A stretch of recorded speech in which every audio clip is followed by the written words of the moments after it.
Everybody, welcome to beautiful downtown Grand Forks. This is the Grand Forks City Council's Committee of the Whole for Tuesday, May 26th. Under item 1, call to order 1.1, welcome and roll call. Weigel. Here.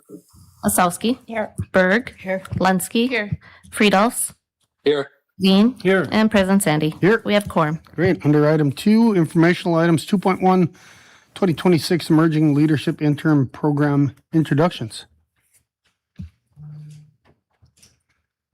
Ms. Rosasson, how are you? Good. How about you, President Sandy, members of the committee? My name's Haley Rosasson, and I'm here to introduce our 2026 Emerging Leaders Internship Program. We have 10 of the 16 interns that will be with us for the summer, and we thought this year we'd do things a little different, get them in front of you sooner, not only to get the public speaking experience, but also so that you can hear from them ahead of time and then after when they've completed their internship. So we'll get started.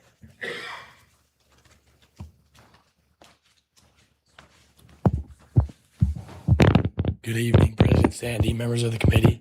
My name is Leo Schrendel. I'm from Grand Forks. Leo, how tall are you? I'm 6'5". Yeah, okay. So we need a taller microphone. Yeah. I just finished my second year at UND majoring in civil engineering, and I am interning in the engineering department. This summer, I'm hoping to learn the first steps of a project and then anything in between all the way until the end. Thank you. Great. Thanks for being here.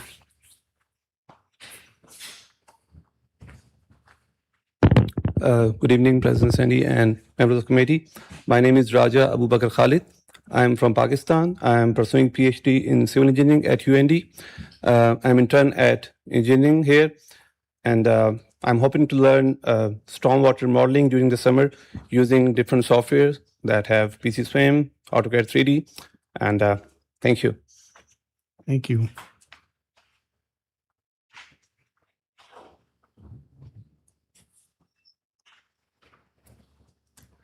Good evening, President Sandy and members of the committee.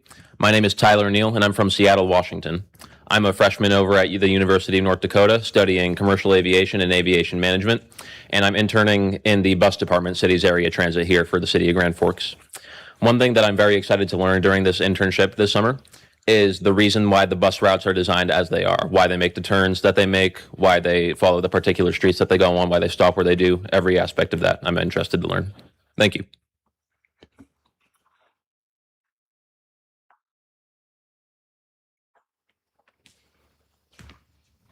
Good evening, President Sandy and members of the committee. My name is Kira Musil. I'm from Shakopee, Minnesota. I'm a senior at the University of North Dakota studying communication and graphic design, and I am this year's public safety social media intern at the fire department. And I'm really just excited to take what I've learned in the classroom, content writing, drafting, graphic design, and put that to use and make an impact in the community. Thank you. Thank you.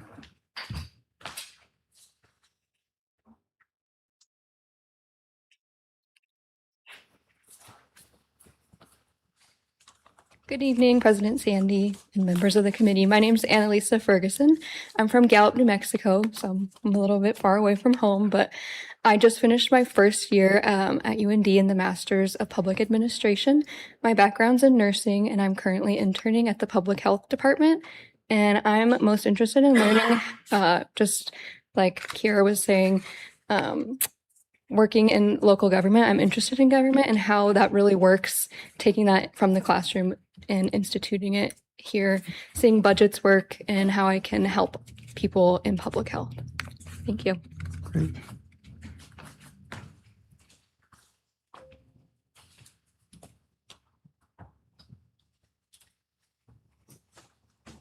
Good evening, President Sandy, members of the committee. My name's Carlin Muckpick. I'm from Monument, Colorado. I'm going into my junior year at UND as a political science major.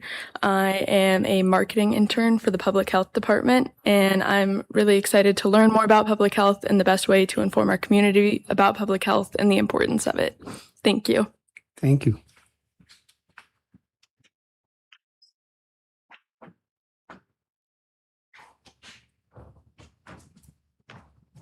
Good evening, guys. Good evening, Dad. I'm obviously Stella Sandy. I am the EOB intern, the education outreach intern at the police department, and I am majoring in psychology. I'm going to be a senior at UND this year. I've loved it, and I want to work with people in need and really get my boots on the ground here in the community, and I've already gotten a great start, and I'm really enjoying it, and that's what I'm hoping to do the rest of the summer. Thank you.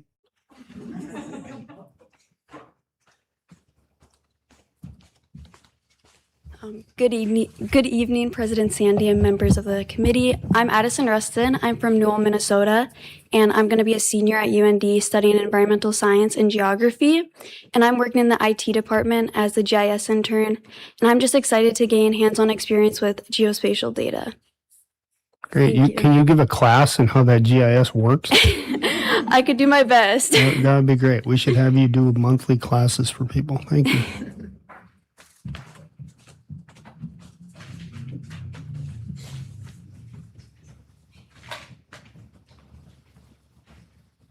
Good evening, President Sandy and members of the committee. My name is Zoe Swikla. I'm from here in Grand Forks. I'm going into my last year at UND, and I'm majoring in human resource management. So I'm the HR intern for the city. I started back in March, so I've kind of dipped my feet in the waters, kind of learned a little bit, but I'm just excited to learn more about all the HR aspects and how it fits in with all of the city departments. Thank you. Thank you.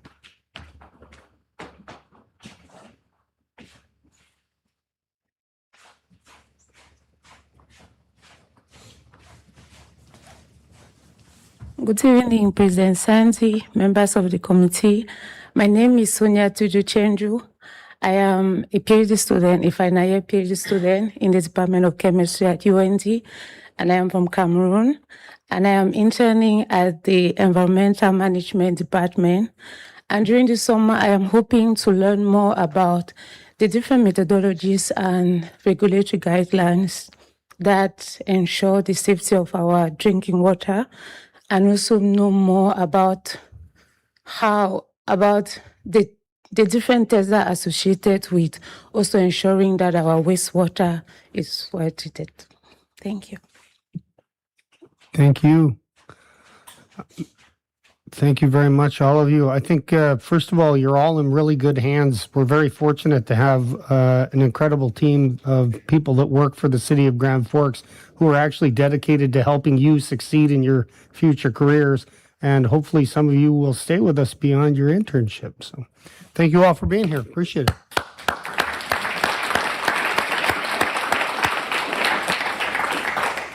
Okay, you may be excused. All right. Item 2.2, project number 9072, lead service line project planning presentation. Ms. Barbie, good evening.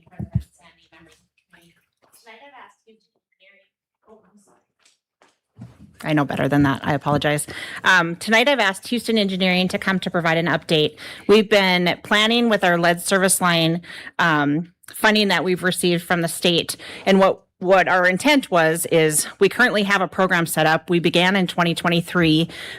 This was before it was mandated, so it was part of the lead and copper rule. Last year, we were informed that we were mandated to put together a lead service line replacement program. And then also we wanted to look at how we could possibly get all the lead service lines replaced from 2027 to 2037. So we've got 10 years to be able to work with our community to be able to do the replacements. Since we already started, we knew kind of what we were doing and how much it costs, but we also wanted to look at our entire city system and our water main replacement and see how we could really make the biggest bang for our buck with continued projects. So I've asked Sarah Sesselman, who is with Houston Engineering, to provide an overview. It's a fairly quick overview, and then we're available for questions, but we can discuss it more during our budget cycle too. Sarah? Thank you for being here. Thank you for being here tonight. You're welcome.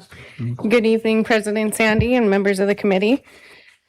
As Melanie described, really the overarching goal of developing this program was to use a disciplined approach that balances funding limitations, a major federal compliance requirement, and long-term water distribution system reliability. So there we are with our lead service line replacement and cast iron water main replacement. With that, we, kind of boiled that down to some more basic questions. Really, what does a program structure need to look like to be able to accomplish all that needs to happen over the next 10 years? It's an awful lot of lead service lines to be replaced, but also comparatively to your neighbors in the state, maybe not so many. Looking at what does it mean to efficiently integrate cast iron water main replacement with lead service line replacement. So we'll describe some of the threshold criteria that we came up with here. And then lastly, and maybe most importantly, in the immediate future, what does this mean in terms of how should our capital improvements plan budget placeholders be updated to reflect this program? So starting with the dollar figures here, what you're looking at on the screen on the top is the initial or what the CIP placeholders were for water main replacement and lead service line replacement prior to development of this program. So highlighting the 6-year period 2027 to 2032, totaling between those two line items around $5.8 million. We did project out all the way to 2037 with this program, given that that's the date that all lead service lines are required to be replaced by. And of course, we need that amount of time to do this amount of work. So then down the next table, the green is post-program development, what those line items have been adjusted to, totaling in the 6-year a $10.2 million total. So I understand that those are significant changes in our total CIP projections. And really tonight, what we wanted to share with you is the nutshell reasons why these projections are significantly higher. So back in 2022, several years ago, when the lead service line or lead and copper rule improvements rule started to come out, one of the first steps was completing an inventory. Public Works staff tackled that right away, did a really good job at it. And at that time, they had identified around 1,800 plus potential lead service lines out in the community. So over the past few years, what has happened is that some of those that were, could have been lead or required replacement were confirmed that they did not need replacement. That's great news. The more of those we can find, the better. And then with this current voluntary service line replacement program, to date, around 170 service lines have been replaced. And, that's a big underline there on that it's a voluntary program that has accomplished that much. So very much ahead of the curve in terms of if you compare what the city of Grand Forks has done, taking an early initiative to this, securing a significant amount of loan forgiveness dollars, $9.6 million in loan forgiveness for this. None of those things would have happened without Public Works staff's early commitment to this initiative. So the map on the left just shows us the program limits project area. And what you see there is all the little dots are the different lead service lines, and they're different colors based on the material type that they are. The only reason I'm overwhelming you with a stacked bar chart and multiple colors tonight is because the gray portion of the bar represents those service lines that have been classified as unknown. And the reason that these service lines are important to address in this conversation is because if under the assumption that all service lines classified as unknown were determined to actually require replacement, meaning they were lead or galvanized, then the currently secured DWSRF loan forgiveness dollars are projected to be depleted in the year 2032 of this program. So, and if we go to the other extreme and assume that none of these unknowns will require replacement, we're still projecting that the loan forgiveness would be depleted through the partially through 2035. So having, a program in place or taking the time to forecast out the next 10 years is already a benefit because we can be ahead of the game in terms of going and asking DWSRF for additional funding. What we did learn through this program development in coordination with DWSRF is that additional loan forgiveness dollars would be very, very difficult to come by, but 100% loan would certainly be available. So this program most certainly helps justify that need. And it is certainly something that as the years progress, you'll be able to shrink wrap what's remaining further and further every year, so it doesn't have so much looming work that's out there with some assumptions in place. So getting into the determining the best way or what it means to be efficient in terms of integrating cast iron water main replacement with lead service line replacement projects. I think first and foremost, it's important to understand that the overarching reason we'd really be looking to do this is from a capital cost efficiency perspective, and not just capital cost efficiency, but also minimizing disruption to neighborhoods with projects that occur, too close together in years. And the reason that this is a reality in this situation is because 57% of these lead service lines are connected to a cast iron water main. Throughout citywide, there's 28 miles of cast iron that's in service, and 20 of those miles are within the program limits here. So this map shown on the screen shows all the pipe water mains within the program limits are shown in blue, showing where those lead service lines are located again, just to get a quick look at the density. And then the highlighted portions of the pipe are representing what has been determined to be cast iron water main. So most of these, through our data analysis in this program development, we determined from looking at as-built records, GIS data, land records data, that most of these cast iron mains are between 72 and 87 years old. And the reason that age is important is, as you know, all assets certainly have a finite useful life. But when we back this age thing up, and we know that cast iron is our pipe in town that is the one that's causing us problems most oftentimes, when we compare this age distribution to what AWWA says is a typical useful life for cast iron water main based on what's called soil aggressiveness criteria. It's a risk characterization. Grand Forks soil conditions put cast iron pipe in Grand Forks in the moderate risk category, giving it a AWWA assigned typical useful life of 60 to 80 years. So then when we look at our past 5 years of water main replacement projects, we're averaging around 1,550 lineal feet of cast iron replacement per year. And that is a noteworthy metric because if we run that out into the future until we've replaced all 20 miles of cast iron water main within this program area, it would be the year 2094.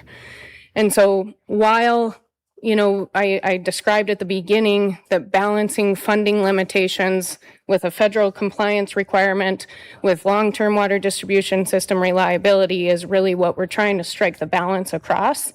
This is the reason why this program is attempting to accelerate what the annual cast iron water main replacement rate is. So in order to justify that, because of the importance of acknowledging funding limitations, what we did is we created some threshold criteria that were needed to be met before we would say that any project corridor would be a good candidate for water main replacement integrating water main replacement with lead service line replacement. And what that criteria really boiled down to was that in a given project corridor, 60% of all the service lines had to be lead service lines in the inventory. So we're assuming that we have to replace 60% of them. And then all work within the corridor boundary would have to be feasible to complete all the way through project restoration activities in a single construction season. So what we're looking at here in the map is the project areas that met the threshold criteria and therefore were carried forward for a water main replacement integrated with lead service line replacement in this program. And there's one for every single year. And then over to the left, what you're seeing there is the total lineal feet of cast iron replaced within each program year. And then the little black box there is just a quick reference as to what the density of lead service lines to total service lines is within that project corridor. So these projects shown here, integrating water main with lead service line replacement, would replace 20% of the cast iron within the program limits, so about 4 miles, and accelerate that replacement rate from 1,550 feet a year to about 1,940 feet a year, which pulling that back in from the year 2094, which is way out there, and I don't know how many of us will be here then, we reduce that horizon from 2094 to 2081. So absolutely making progress with, some projects that are larger and some that are smaller, and taking a slight uptick in that annual replacement rate. And those projects on the previous slide, those also replace 30% of all of the lead service lines that need to be replaced. We know that on average, we would need to replace around 140 lead service lines annually to be lead-free by the end of year 2037. And so we know that another project delivery strategy is going to be needed. And while the voluntary replacement program is certainly successful, we also, because it's a voluntary program, we can't bank on the fact that we could actually accomplish enough on an annual basis without going another project delivery method. So what you see in this map then is the green shaded areas are what we're calling lead service line only projects. The purple ones are where water main replacement and lead service line replacement would happen together. And then each of the project boundaries has a different outline color, and that's the way that you can see what our project pairs, a lead service line only and a water main and lead service line project for every single year in the program period. Then over to the left, kind of changing from an earlier slide, but what we're looking at here is the purple portion of the bar is the number of lead service lines replaced through a water main replacement project annually, and the green portion of the bar is the number of the service lines replaced with the standalone lead service line replacement project, using this dashed line here at the 140 average requirement to achieve lead-free status by 2037. So, and I think that, like, I can't really highlight it enough that the early efforts, and early is key, by Public Works staff to secure, it's over $14 million in funding, but 19.6 or 9 I wish it was 19, 9.6 of that is loan forgiveness. And that is an incredible amount of funding. There is so many communities throughout the state that at this stage of the game, they're actually just wrapping up their inventory and haven't even applied for any loan forgiveness dollars yet. And what we know from DWSRF is that there's not really any of that left. So that, I think, is definitely a testament to early efforts there. And then, furthermore, a programmatic approach like this certainly allows to tighten up in terms of predictable budgeting, because it's on a project by project basis. We kind of put a plan together. We know that things can change, and that this plan should be coordinated with others and others coordinated with it. So I thank you. And with that, I will stand for any questions. Questions? Mr. Veen? Yes, sir. In the past, I know we had looked at 5 breaks per block or something like that for water main replacement. Most of that was cast iron, I would assume. Is that right? Are we still getting that type of longevity now, before we have to do a replacement under the current program? I'm not sure I fully understand your question. Is that still kind of the par for the course that we're seeing about 5 breaks? Gotcha. So the number of breaks within a project corridor was not tracked or looked at under this program. But that is all because we're tying this back to the principle that assets have a finite useful life. We're looking at an age distribution of cast iron water main in town that's between, the 72 to 87 years old, and looking at typical useful life criteria with AWWA in relation to the soil conditions in Grand Forks, and that being a 60 to 80 year window. Also knowing that our replacement horizon at the current replacement rate is out to the year 2094. It just became very difficult to imagine that if we didn't accelerate cast iron water main replacement by some degree, that it wouldn't eventually be beneficial. Yeah, and a couple add-ons. The ductile iron, some of that newer ductile iron was actually in worse shape than some of the cast iron, right? Do we still have to do more ductile iron replacement too? Councilperson Vian, yes, we still have replacements to do out there. Although talking with the staff, we really feel that we can kind of switch priorities because of the funding opportunities here and because of the mandates. But yeah, if there's an area of town where we're seeing many breaks continuing to occur, we're going to have to rethink, what we can do and then look at our budgeting, for that next following year and see if we need to move a project up. But that's what we've had to address in years past. And it's helped because we've reduced the number of breaks that we have within those lines, but definitely have issues in our community still. Is the new replacement open cut or is it mostly bored? Well, I'm sorry. So that when they actually do the replacement, they actually do dig it all out and put the pipe back in. So I'm not sure they're doing the boring back into the service line, into the home. Yes. I just say that because for the most those part. cuts into some streets which are already old now have created some other issues with some type of residential street replacement down the road too. Absolutely. So we continue to work with our engineering department when it makes sense to do projects collectively together. If they're doing work on a street and there's the water main isn't in the berm, then we want to, try to do those replacements. That makes sense during that time as well. But some of the replacements that we've done to date have been more expensive, and you'll see that if you ever look at kind of the vendor summaries on how much we're spending. But those are kind of in a wide range because some of the work in the street has been that causes it to be a bit more expensive with concrete replacement.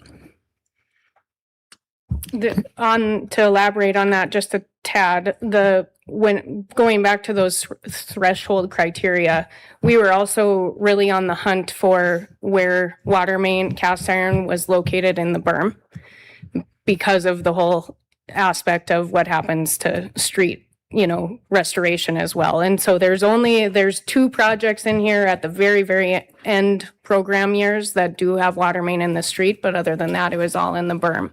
And the last thing I did forget to mention earlier was in our conversations with DWSRF about this, they strongly support projects that integrate water main replacement with lead service line replacement and also support a multi-year funding package for that as well. So there's other communities in the state that are doing that. Dickinson is doing it. Jamestown's doing it. So it is, something that cities are realizing like, oh my gosh, we're going to have so much excavation and construction activity going on with these lead service line replacements, and our water main is kind of the next thing that we know needs to happen. And so they're packaging those things together to get the efficiencies out of that and minimize disruption. Ms. Osowski? Yeah. So I know it's cast iron and lead pipes that we're replacing. I heard Melanie mention something about copper though earlier. We also have copper pipes within the city of Grand Forks. So the newer homes oftentimes have copper pipes, or if you've had a replacement within your area, you could have a copper pipe as well. Mm-hmm. Those don't need to be replaced. So we're just looking at the galvanized and then the lead. Okay, perfect. That answered my question. And then also you guys talked a lot about the voluntary program. Is that just us as a city voluntarily replacing these, or So what is that? Ms. Osowski, the lead service line replacement program is for the homeowner to sign up voluntarily. So if they know they have a lead service line, there's an application online for the city of Grand Forks. So you can fill out the application, and then the homeowner actually hires the contractor to do the work. The city reimburses the contractor for the work once it's done. So the loan forgiveness that we've received to date has different percentages, but currently we work with the homeowner. The homeowner gets the work done. We help pay the contractor for that work. And then we're reimbursed through the state for that loan forgiveness funding. And then the city's got a small share that you've approved through budget processes and through me asking for that to help the homeowner pay for that replacement. So any homeowner can go in and apply then? Anyone who has a lead service line or a galvanized pipe, and we can come out and help if they don't know themselves already. But the inventory is online as well, because that's it's something that we need to report on an annual basis. So our 2025 report is online and available. There's also a map that's really interactive that you can go in and put your address in, and it'll either say if you're unknown or if you have a lead or copper pipe, and people just work with us to make sure that that's accurate. Great, thank you. So we're hoping to average 140 a summer. That's got to be almost one a day. Do we have enough trades people, businesses that are doing this sort of work to get it done? So that's some of the things that we talked about prior to really doing any of the work in program development is what are the things that need to happen to be able to accomplish a larger amount of lead service line replacement. And at that time, we didn't know exactly what that annual average would be. And so one of the things that we've discussed is that packaging these projects so that they have a scope that's going to be a really busy summer, even for the, biggest contractor in town or outside of Grand Forks, but bidding those projects early. We're talking like bidding them somewhere November, December, certainly by the middle of February. And that way there'll be more attention and more people who haven't filled their schedule yet for the season that would be equipped and have enough staff and equipment to do that. Great. One other quick question. Are we looking at wastewater lines as wastewater pipes as well, since we're going to have the ground dug up? Actually, typically the water line's on one side and the wastewater, the sewer line's on the other side. So at this point in time, it's just for the lead service line pipes and able to, work with our cast iron pipes and ductile iron to replace those. So at this time, no, just water. Okay. Anyone else? Further questions, comments? Yes, Ms. Linsky? I just want to say thank you. We had unknown at our house, and your crew came out and did the test, and it was easy peasy. And luckily, we didn't have lead. So thank you. Great. Thank you. Thank you very much. Thank you. Appreciate it. Oh, everybody knows everything we need to know about lead water service lines. Okay, under item 3, discussion items 3.1. Review proposed staffing agreement between Half Brothers and 322 Hospitality Group. Ms. Lundmark. President Sandy and members of the committee, bringing this forward for your information, and then also to see what you would like, if we would like something added to city code. We were presented with something that's not addressed in our code. Half Brothers is needing some staffing, and Mr. Geezy and his folks with 322 that operate the Olivan have staff that would be able to fill some of those staffing needs. So they're talking about a leased employee situation. And again, that's something that isn't addressed in our code. To our knowledge, no one else has been using that type of staffing arrangement for their business. And so we, because of that, we're bringing it forward to you to make sure your comfort level is okay with that type of operation. And then Mr. Gosted's done some research, and he can talk to the legalese part of that better than I can. So if you have questions, and I believe we have an individual here representing that group in the audience today that can also speak to exactly what their operation, how it would function. Thank you, Ms. Lundmark. Mr. Gosted, something to add? Yeah, a couple of things. I see that Mr. Haas is in the audience. I don't necessarily disagree with his legal analysis that it's not prohibited by our city ordinance. We've done the research too. There's nothing in the Century Code or any case law or even an AG's opinion that we're able to locate. So I don't disagree with his legal presentation. And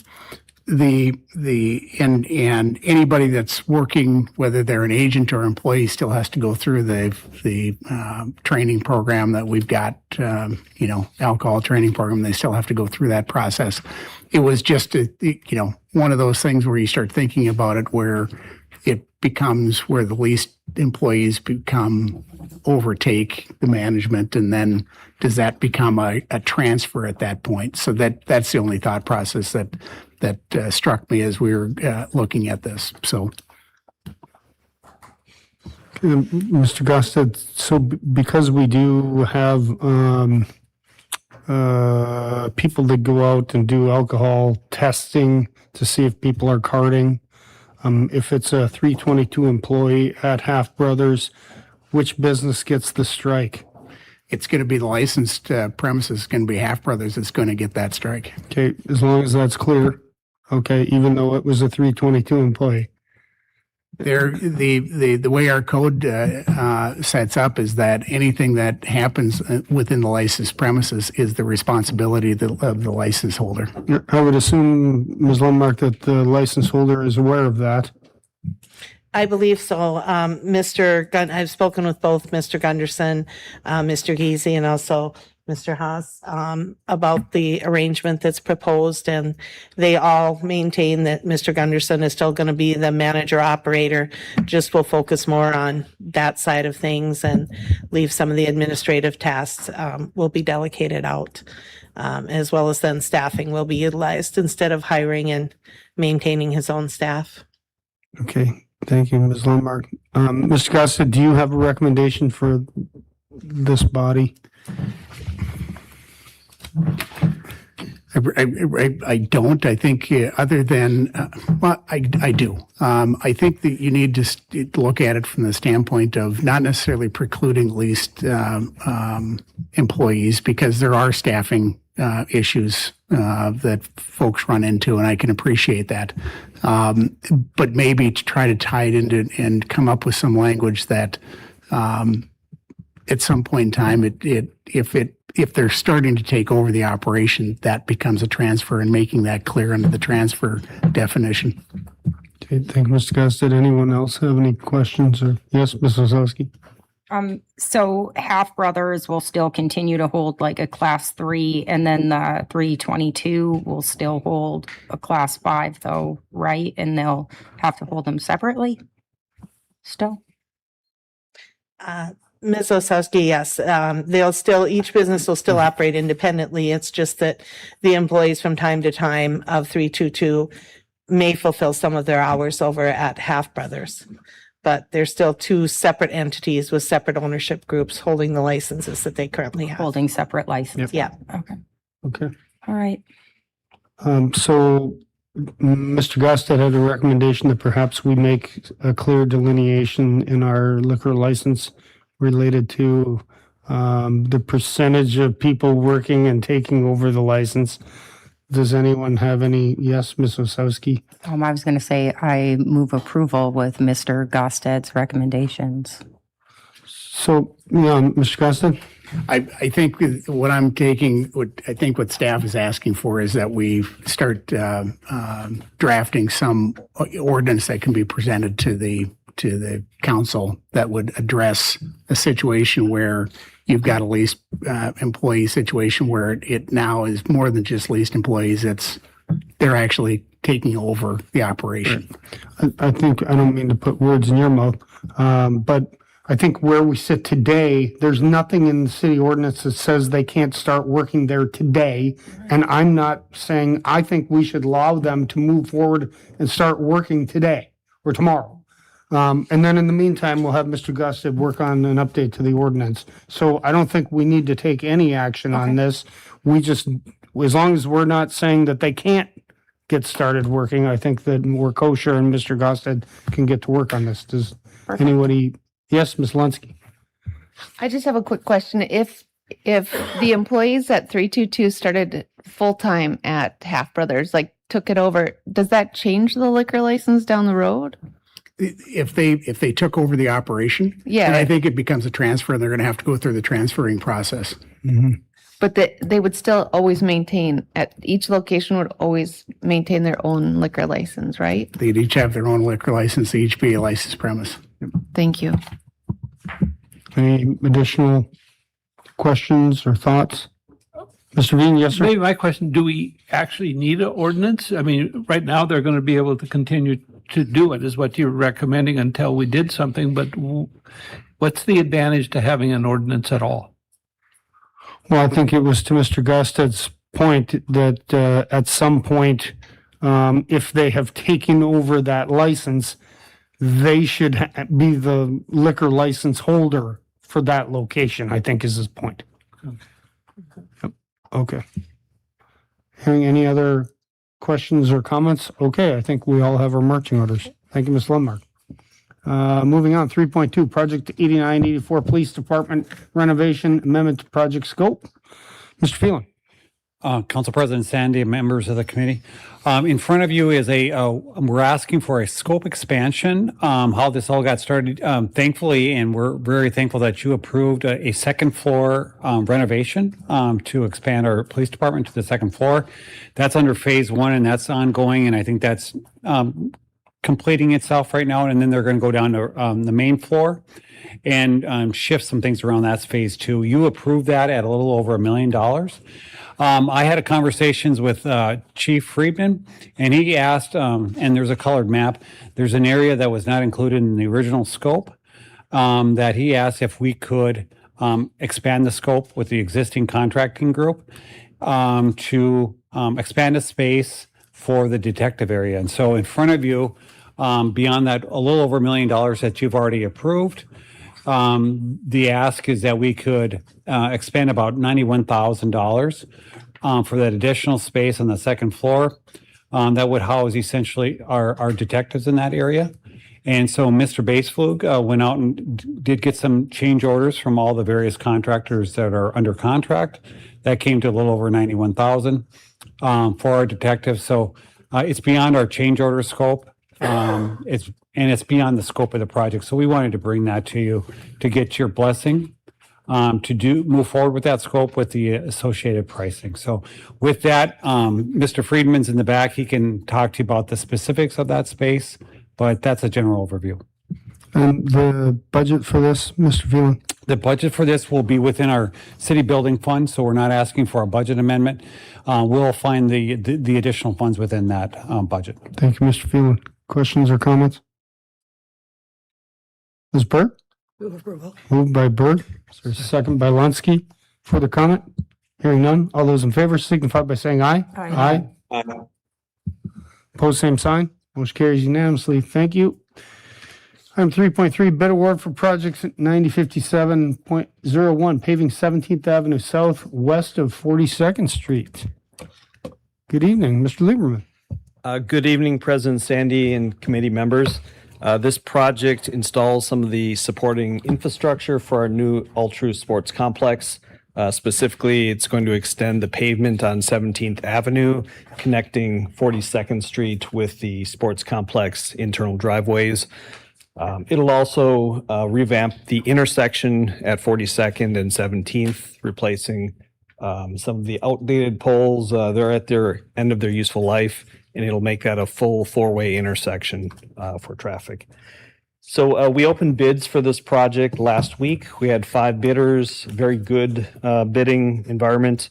The low bid was presented by Op Construction at roughly $1.43 million. That came in 9.5% under estimate. This project previously was proposed to be 100% funded by the city, and we have $1.8 million budgeted in 2026 in Fund 4815. So bids came in about $368,000 under the budgeted amount. Great. So with that, we are recommending award to Op Construction. Thank you, Mr. Lieberman. Moved by Osowski, second by Berg. Any further comments?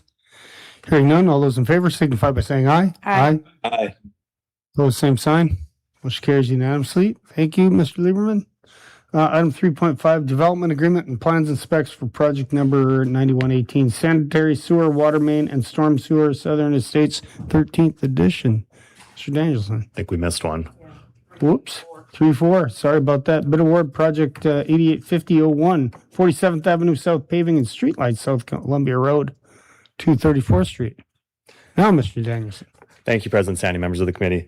Another bid award here, an exciting one for me. Spent a lot of time with a lot of our group up in the engineering department on this one. This is 47th Avenue from Columbia Road out to South 34th Street to help support the upcoming interchange project that's sitting out in the future right now.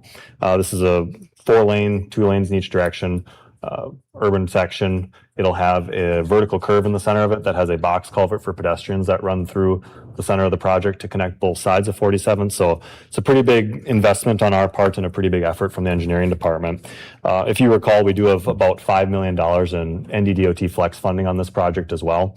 So we opened bids for this one last Thursday. We had 4 bids, with the low bid being submitted again by Op Construction at $5.94 million. And that is about 6% underneath our engineer's estimate and should align very well with the flex funding that we received for the project. So we're looking to move forward with this project and approve bids. 4 very similar bids too. That's Yes, quite very tight. competitive. Yeah, that's great. Any comments or questions? Move approval. Moved by Veen, second by Lunsky. Thank you. Any other comments? Hearing none. All those in favor signify by saying aye. Aye. Aye. Pose same sign.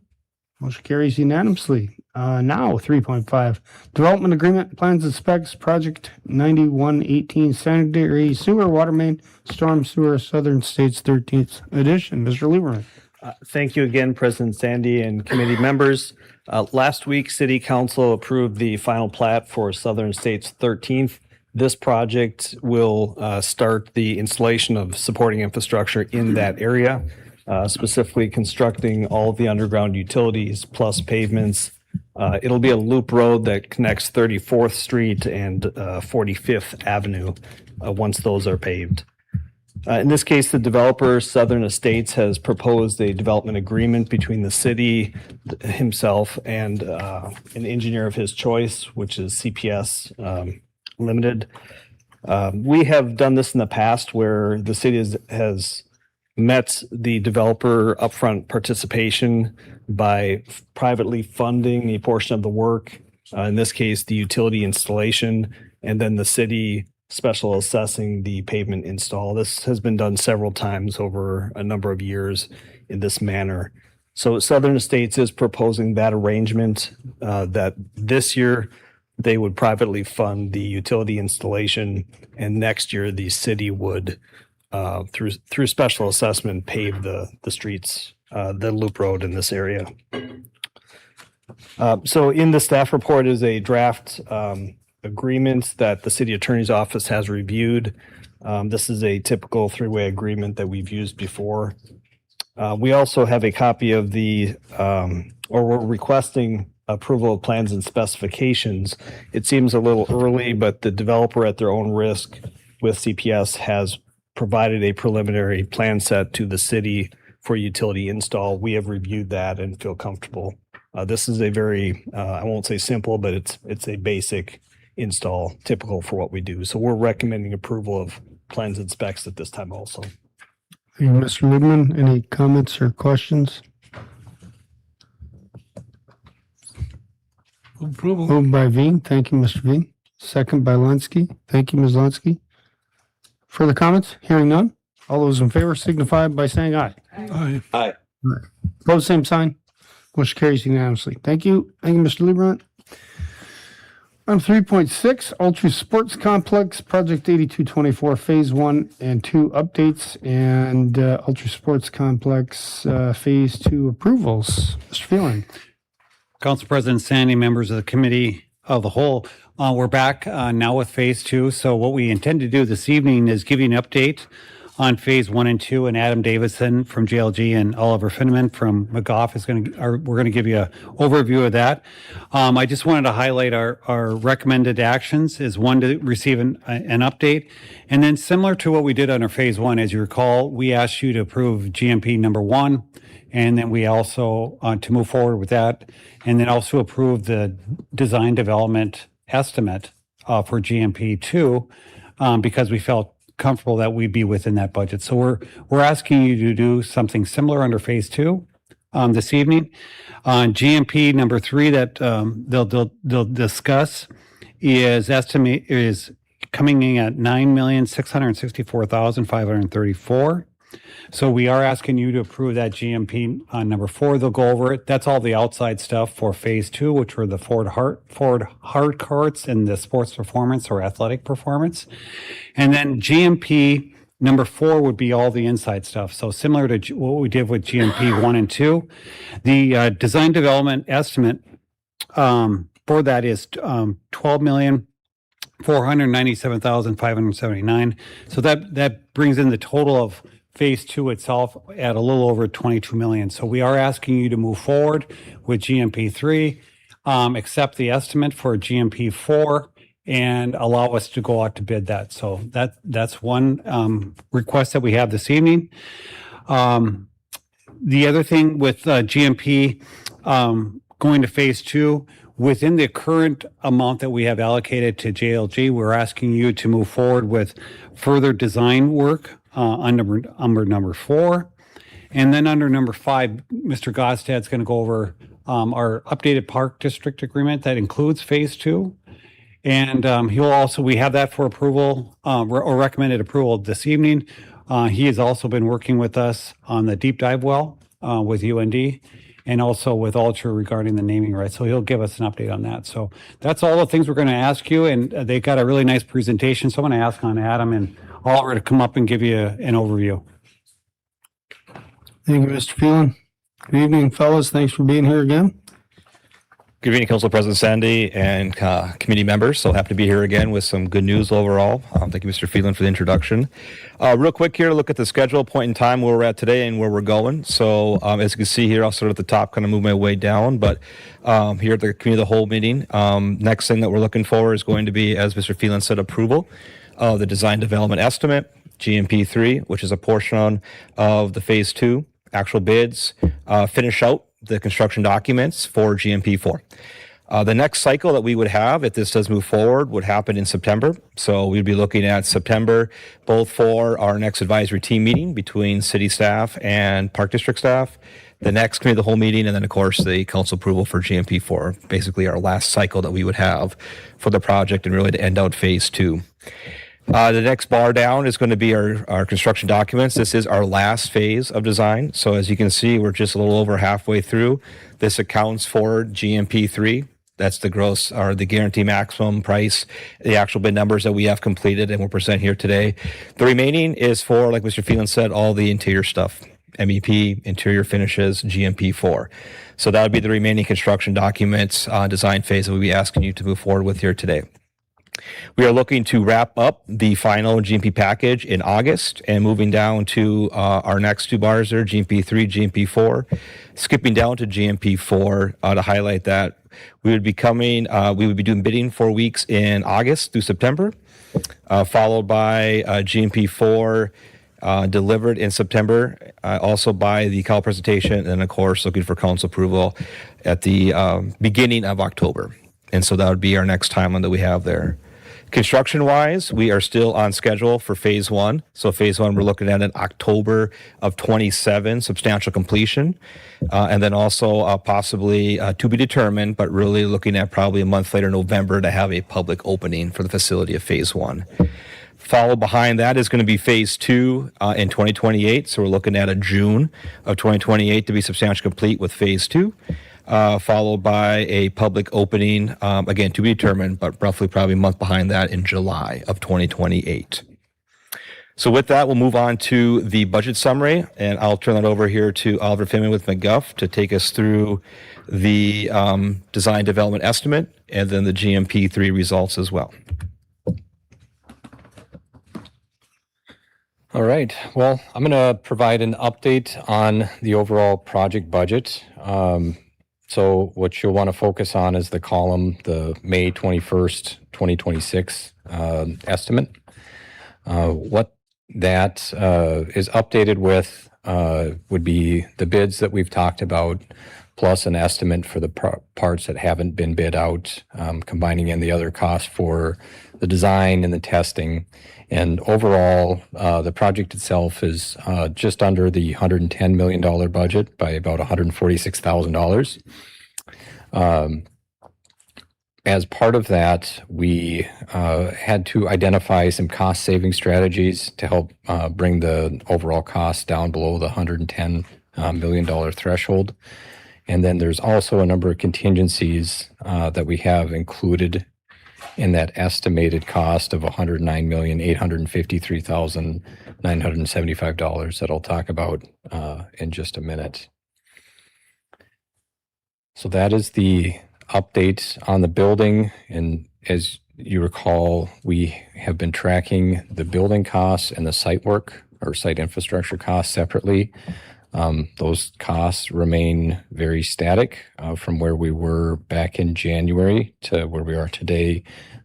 Really, overall, no movement on those costs, and that work is about 50% complete currently. Now onto the contingencies that I had mentioned earlier. So inside of those estimated costs and the GMP, there are contingencies that are there to help offset the costs of things that arise that we don't know about yet. So when we look at the building, we have the building that's under construction.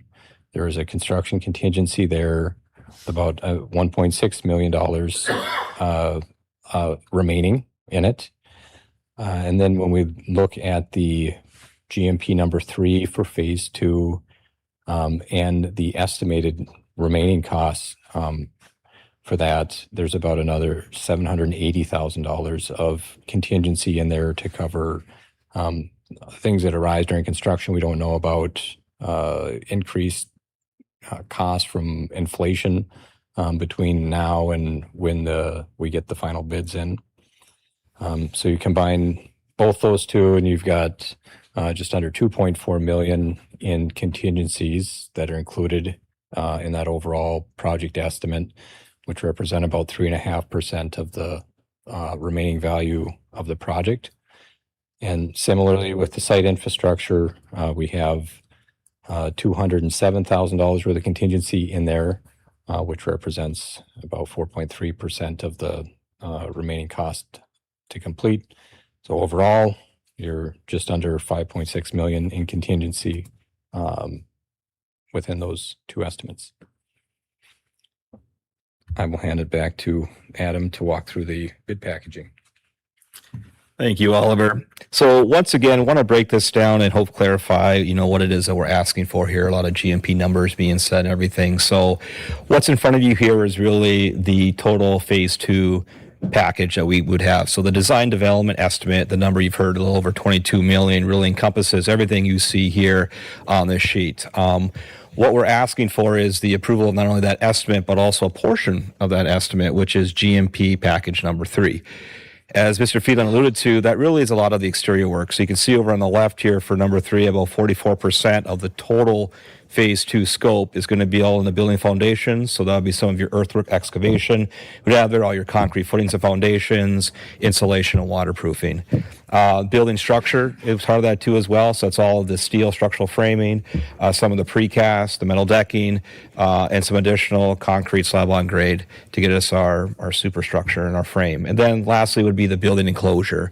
So all the insulated metal panels that you would see out there, similar phase 1 would be included, and the roofing systems as well. So again, that's GMP 3.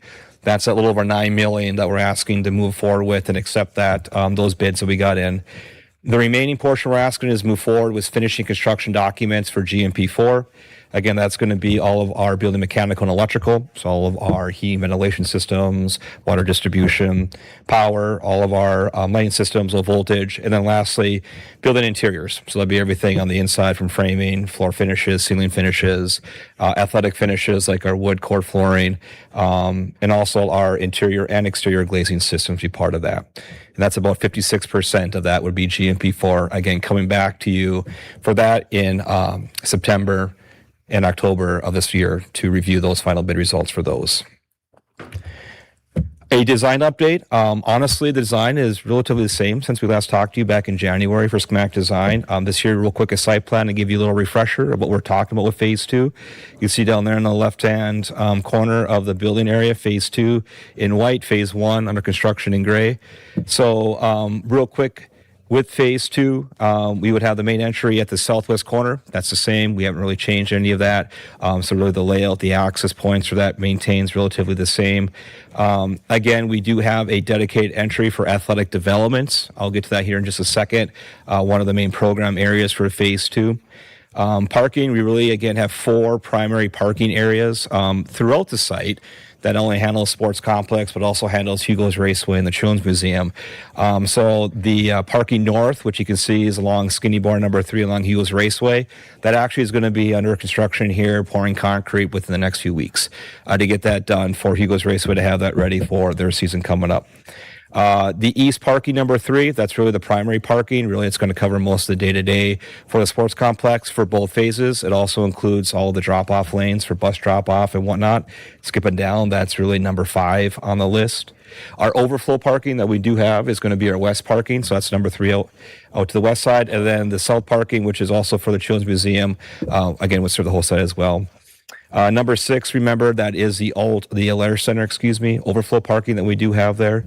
So that's still being counted for, as well as some outdoor space. But all in all, the plan is really stays the same. It hasn't changed drastically since we last spoke with you in January. Same thing with the floor plan. Again, refresher, there are really 4 program elements to this. 2 primary, which is going to be athletic development. That is the athletic training and development program operated by the Park District, directly connected to the turf area, has its own dedicated entry for those programs that they currently operate now, which would be centralized in this facility. The gymnasium, which is going to be our courts. So we have our 4 high school, we have our 8 volleyball, and we have our 8 middle school courts there. And then, of course, we have support spaces, multi-purpose rooms, concessions, lounge areas, some staff areas, followed by storage, and really our central receiving area that we have for the project. We're over just a little bit of north of 62,000 square feet for the phase 2 addition. Try and breeze with this here a little bit, but this is just really an enlarged plan of that area. Again, showing athletic development. A lot of the equipment that will go in part of this is part of those programs. With this are some support spaces for analysis. That's program analysis, staff spaces. We do have an exam room here, so that could be used for any type of first aid during events that do occur, but also for any athletic training needs that we would have there. So that could all be done on site. And of course, all of our storage space that we'd have there. And again, this is our central receiving area for the whole facility. Southern half of this, again, the courts, you can see here overlaid with all of the different line work. So we have, of course, basketball, volleyball, we have wrestling, and of course, many other activities that we can fit in here. Over on the right side, again, we have 2 more multi-purpose rooms. So now this is a total of 6 multi-purpose rooms. We have 2 for aquatics, 2 for turf and pickleball, and then we have 2 for courts. And of course, concessions and lounge space and dedicated staff space. And again, the main entry for this in the lower left-hand corner there. So I'll leave you here with 3 updated renderings that we have for phase 1 and phase 2. So this one here is an update of phase 1, mostly the same. Couple things to point out. Landscaping's been updated just to kind of take a look at what the actual landscaping would be there along 42nd. You can actually see the bike path that's currently there, wrong there. We did work with Altru and the Park District for the final font and text for the sign. So the sign you see on the building will be the actual sign that will be on all sides of the building at the end of the day. And the last thing, of course, you can see over on the far left is phase 2 as it connects into there. Again, you kind of see how seamlessly that's starting to come together, looking like it's been part of the project from day 1. Here is the phase 2. So this would be the main entrance to the courts space that's down here at the southeast corner of the facility. Again, that Altru Sports Complex over there that would be visible from the interstate. And again, you can see here the bus drop-off lane and how that east facing just really ties in nicely to the existing phase 1 and then the main parking access to that facility. And the last one I'll leave you with is going to be an updated interior shot. Again, very similar to the last one we showed you in January, but this would be the interior court space here. You can see that's the west wall facing interstate. That will have a very similar visual appearance that we have on the aquatics portion. So it'll be engaging. You'll see some lighting there at night. There'll be some color to it. So again, really all sides of this facility really has an engaging and visual nice identification with it. So you don't really see a back of house building, especially along the interstate. So with that ends the presentation. Thank you all for your time, and I'll happy to answer any questions when we get to the end. So thank you. Thank you. Council President Sandy, Dan, I more kudos to Mr. Gostad here. He's done a lot of work on these three agreements. One we have want for your approval, but I just want to say thanks to Dan. Most of all these agreements, I can't think of another one. He's the one creating all these documents, and everyone else is editing. So we should be very thankful we got an attorney like we have that actually creates these documents for the greater good. So I just want to give a public thanks to Dan. I appreciate those kind words, Mr. Phelan. I actually enjoy preparing documents, and I prepare contracts. It's easier for me to prepare than to get somebody else's work product and have to review them. So, but thank you for the kind words. I'm not going to go through in nauseating detail with you. I think we've given you a nice overview of the various provisions of the agreement. This is the management agreement with the Park District. There are a number of defined terms. Just a couple that I want to point out is one, what operating expenses are. It's very broad, but it's the exceptions that you need to be mindful of. Operating expenses are the responsibility of the Park District, but these are not operating expenses. Obviously, the construction expenses are not. City capital expenditures are not. City capital expenditures are essentially anything that costs more than $5,000, I believe, and has a useful life of 5 years. Insurances that the city has to obtain for the building is not an operating expense. Neither, and the one thing that I want to add is water, sewer, and garbage utility that the city would otherwise assess for this the Park District for the operation are not operating expenses. Those are expenses the city will absorb. It was a little. This is a little bit of a change from when it was phase one. I think there was more of a discounted rate, particularly for the water, but over the development with the over time and with phase two. The additional expenses, there was an agreement reached that the city would pay those utility expenses.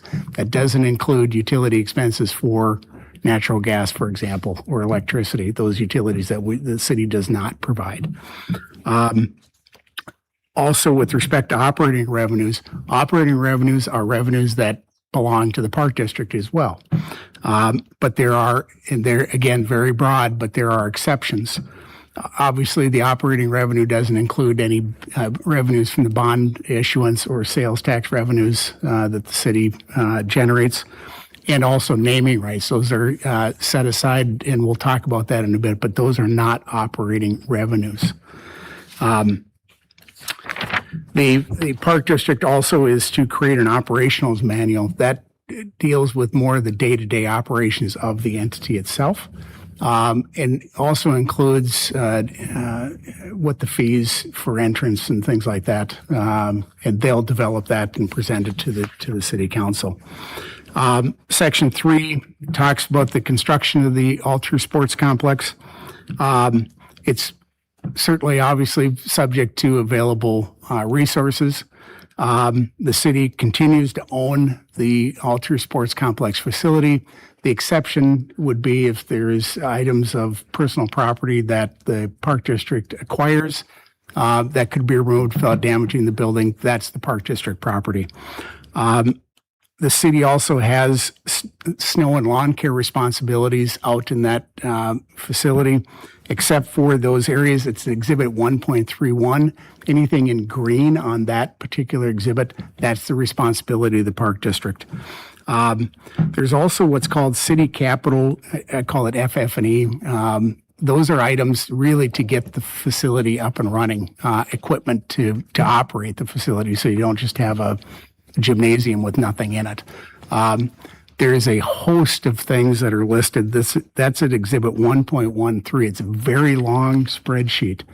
The fact that an item is listed on that spreadsheet does not mean that the city is obligated to acquire that. Again, it's going to be subject to resources. So it's kind of the wish list. If we had the resources to do it, this is what the city would acquire. And on that list, there's a column that designates city That would be the city, capital FF&E. There are items listed as Park District, and that would be the Park District's obligation for those items. Again, the fact that it's listed and it's designated the city does not mean the city has to acquire it. It's all subject to financial resources. Also in section 3.7, there is some IT equipment that is being acquired. The Park District will actually acquire that, and then the city will reimburse up to a total of $250,000. The estimate right now is $110,000. That's a little bit of an increase with phase two. It went from about $79,000 to $110,000. If the agreement is terminated within a 5-year period of time, there's a repayment back from the Park District. It's a sliding scale that's delineated in that section. Section 5 provides a list of services that the Park District is to perform. And again, it's very broad. Section 5.1 and 5.2 lists the various services that the Park District will perform. 5.2 establishes a standard of performance. And the one thing is that it's listed, the items listed is, and I'll read it, is the Park District to make the All-True Sports Complex a first-class center for health, wellness, fitness, exercise, athletic, aquatic, and recreational activities. That's the goal for those services. There's an operating budget.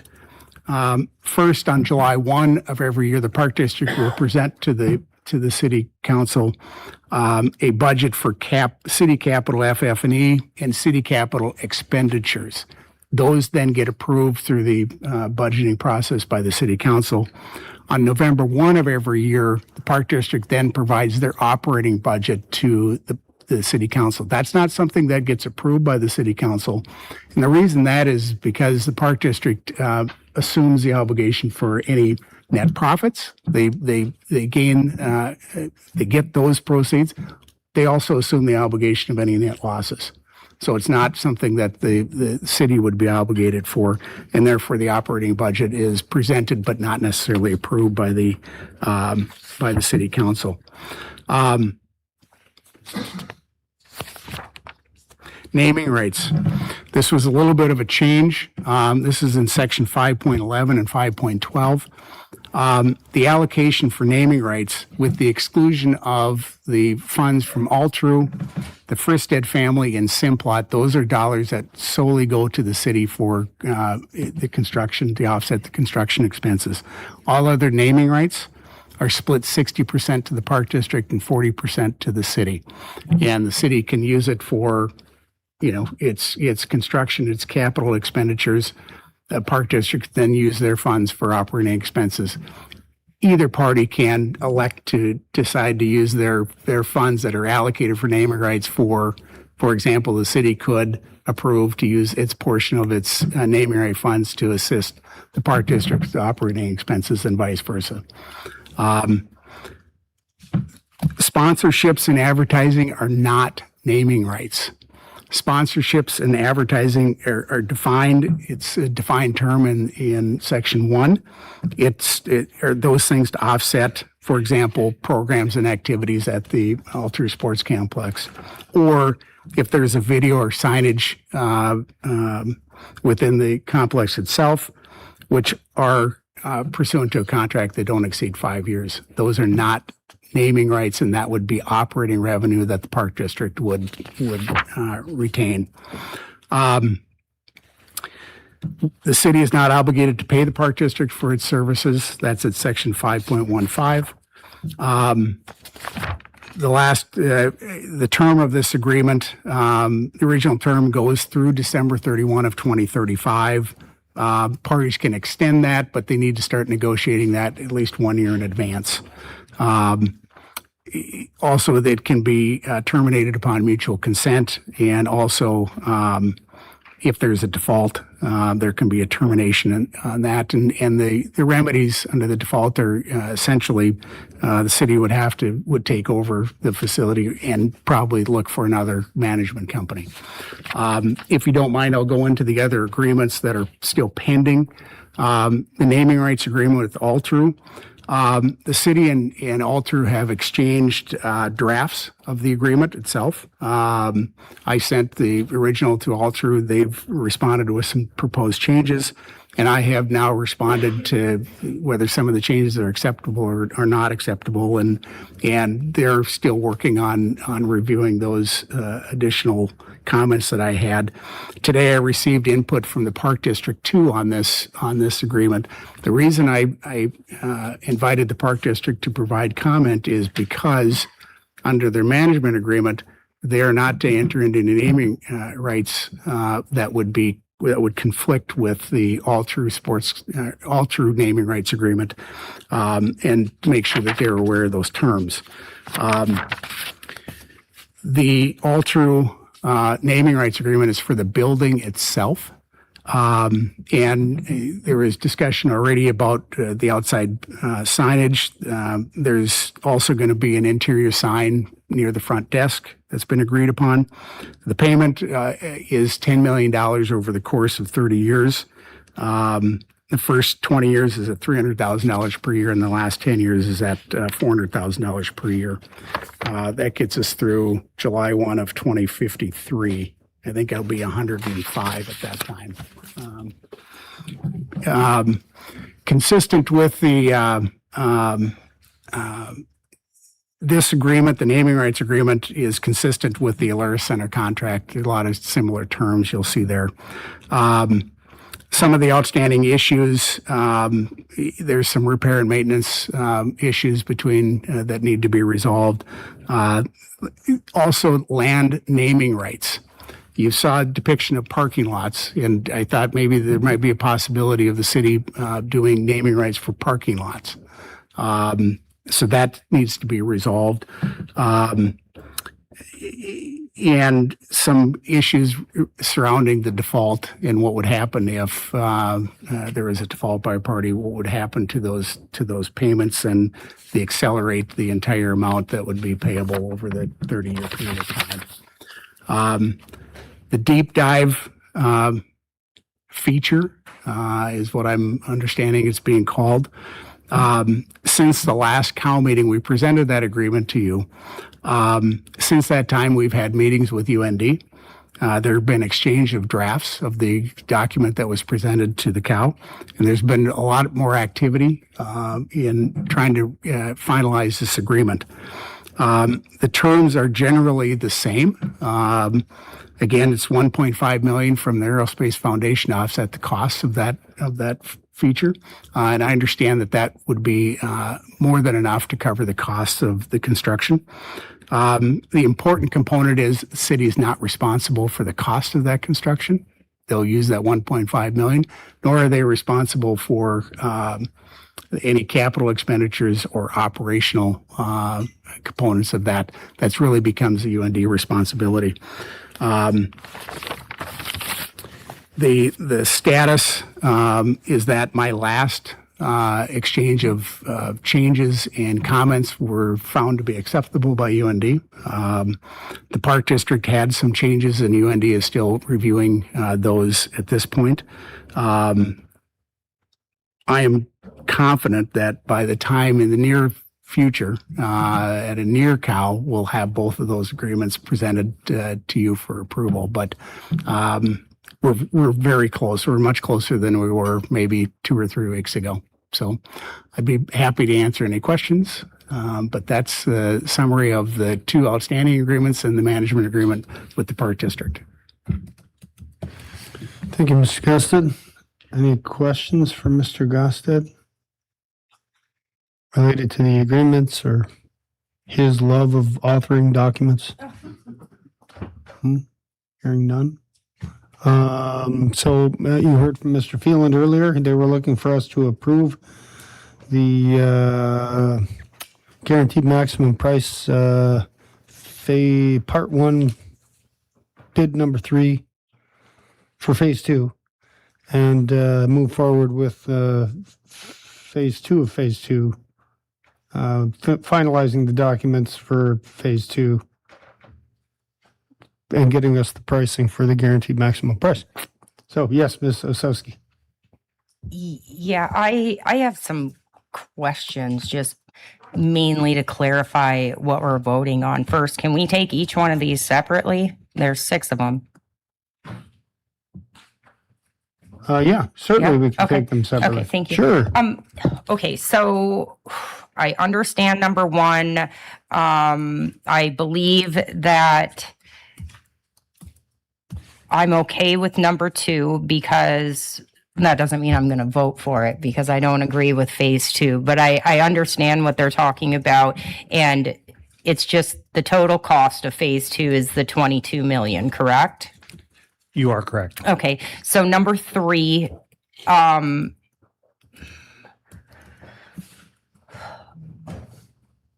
four courts. This is just approving the bids for number 3? Yep. Correct? Okay. Council President Sandy and Council Member Osowski, I can explain. So number 3 is allowing us to move forward with construction, design, and bidding of GMP number 4. Okay. So I think the main one that I have a question on is number 4. Are these additional funds that are not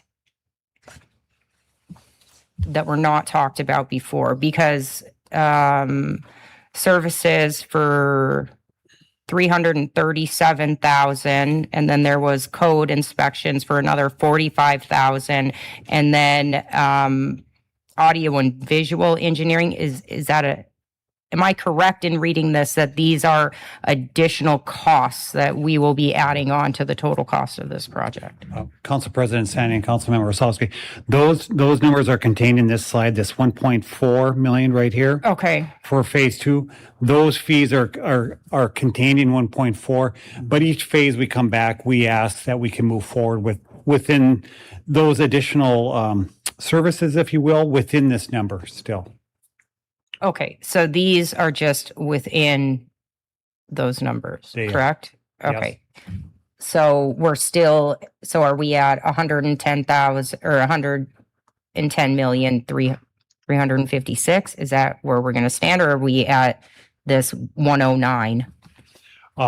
Currently, right now, we're at 109 plus million. Okay. And within that number, I could explain this. We have about 2.38 million of that number, that little over 109 million. We have 2.38 in contingencies that are contained within that number. Right. But we're not pulling from the contingency to pay for these other amounts that are listed on here, correct? We are Those not. are already accounted for, and our contingency is still at 2.3 million.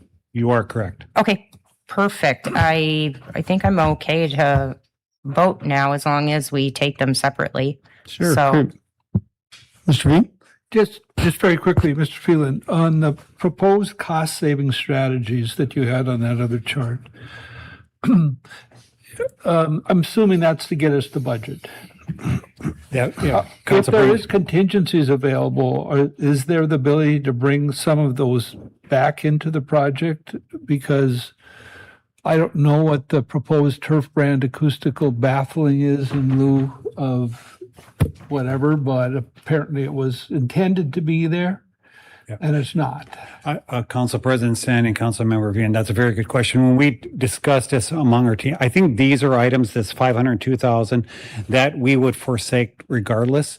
And the way the design and construction team explained it, they found substitute products that would work just as well, but at less price, or a lesser quality, but you're not going to see a big difference. So we think with all those, we're just ready to move on. Good question, Mr. Veen. Yes, Ms. Lunsky. So if the city's going to absorb all the utilities, is that in the budget anywhere, or is that above and beyond?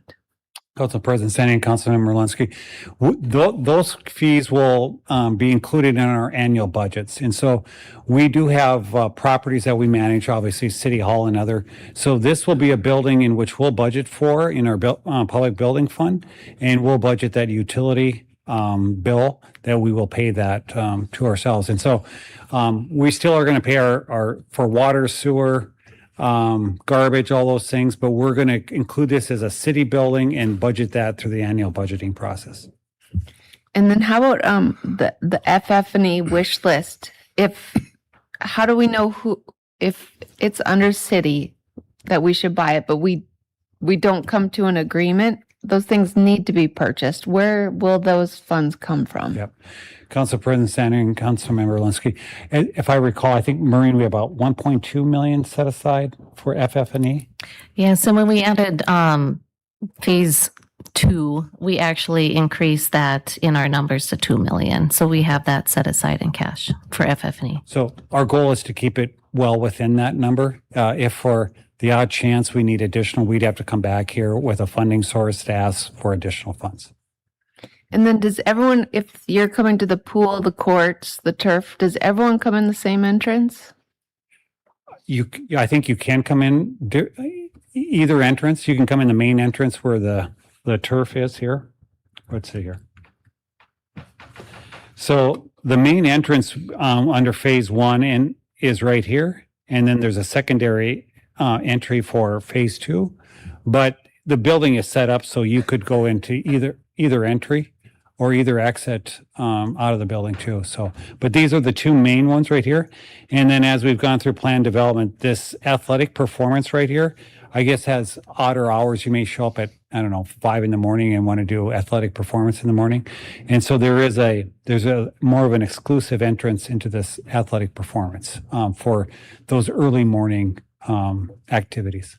But those entrances will not be labeled. It's just, we're just going to have Ultra Sports Complex. I just don't want us to, next year we have to throw up some ugly pool entrance signage that doesn't match. Just a thought. Yeah. No, thank you for that. Well, any answers on that? That's a good question. So one thing about access points we got to get into is just going to be control. And so one thing is that we do have 2 control points throughout the facility that will be operated by Park District staff. One is at the main entrance that Mr. Fiedland talked about. The other one will be over at the courts entrance too. Not unlike, other facilities, would be ice arenas or even Choice, for example. Once you use the facility, I think that's going to become pretty straightforward. We're not planning on any wayfinding out in the parking area. That certainly could be something that does occur, but right now I don't think there'd be any need for that. Another great example would be what we did at Fargo Sports down there. Just same facility. We don't have really any wayfinding in the parking area. They have 2 primary entrance points for that, including they have the Power. Sanford Power has their own. Very similar to what we're doing here with the athletic development. So it's a great question, something to think about. I don't foresee that being an issue, but things could change though. Thank you. Honest. Yep. Thank you, Ms. Linsky. Good questions. Yes, Ms. Osowski? Yeah, Maureen, the $2 million that you say we have set aside in cash for the furnitures and the fixtures, is that included in the 110 million, or is that $2 additional million? Ms. Osowski, President Sandy, members of the committee. So what we've done through the whole project is kept FF&E separate, and it is coming from the sales tax for the Ultra Sports Complex, but it's separate from the 110 million. So we do have those set aside from sales tax collections ready for the FF&E. Okay. Just one final comment, I guess. I don't agree with phase 2 at all. I think we should have saved $22 million and just thanked the Lord for phase 1 coming in under budget. But so I don't really support anything on this. Maybe number 6, that our city attorney will review everything. So thank you. Yes. Ms. Linsky? Ms. Osowski, when you say number 6, are you referring to F on the agenda? I think she's referring to staff recommended action, number 6. Gotcha. That's what we're voting on, right? Are Right. these 6 items? Gotcha. Thank you. Agree that Mr. Dawson should review things. Thank you. Glad we can agree on something. As people know, I wasn't a huge fan of jumping in on phase 2 either, simply because I had a similar feeling we didn't know what the future held. We didn't know what we didn't know. I've come to learn, of course, that we can't use the sales tax dollars for operational expenses. The promise that we made to the taxpayers was we were going to build a athletic facility. So regardless of how you feel about it or how I feel about it, after, discussions with the city administration, the city attorney, it actually makes the most sense to spend the money, get the facility. It's never going to get any cheaper, to Mr. Raveen's point. So I wasn't on the bandwagon. I am now on the bandwagon. So does somebody want to make a motion individually on items 1 through 6, and we can, because I'll make a motion. we've been asked to vote on them separately. I'll make a motion for item number 1. Thank you, Mr. Weigel. Is there a second? Second by Friedhoff. Thank you. Any comment? Hearing none. All those in favor signify by saying aye. Aye. Aye. Opposed, same sign. Aye. Motion carries. Osowski dissents. You make a motion on item 2, Mr. Weigel? Yes, motion on number 2 to approve. Thank you, Mr. Friedholz. Second. Yep. Thank you. Further comment? Hearing none. All those in favor signify by saying aye. Aye. Aye. Opposed, same sign. Aye. Motion carries. Osowski dissents. Same motion on number 3, President Sandy. Moved by Weigel. Second. Second by Friedholz. Any comments? Hearing none. All those in favor signify by saying aye. Aye. Aye. Opposed, same sign. Aye. Motion carries. Osowski dissents. Same motion on number 5. Thank you, Mr. Weigel. I think we're on. Second by Ms. We're Berg. on 4. We're on Thank 4. you, on 4. Sure, thank you, Ms. Berg. Mr. Weigel, were you okay with numbers 4 and 5? Correct. I'm good with 4, 5, and 6. Well, we're going to get a yes vote on 6 out of her, so how about 4 and 5? 4 and 5 work. Well, Thank you. I was thinking I could agree with Are you the okay, Ms. Berg? Park District.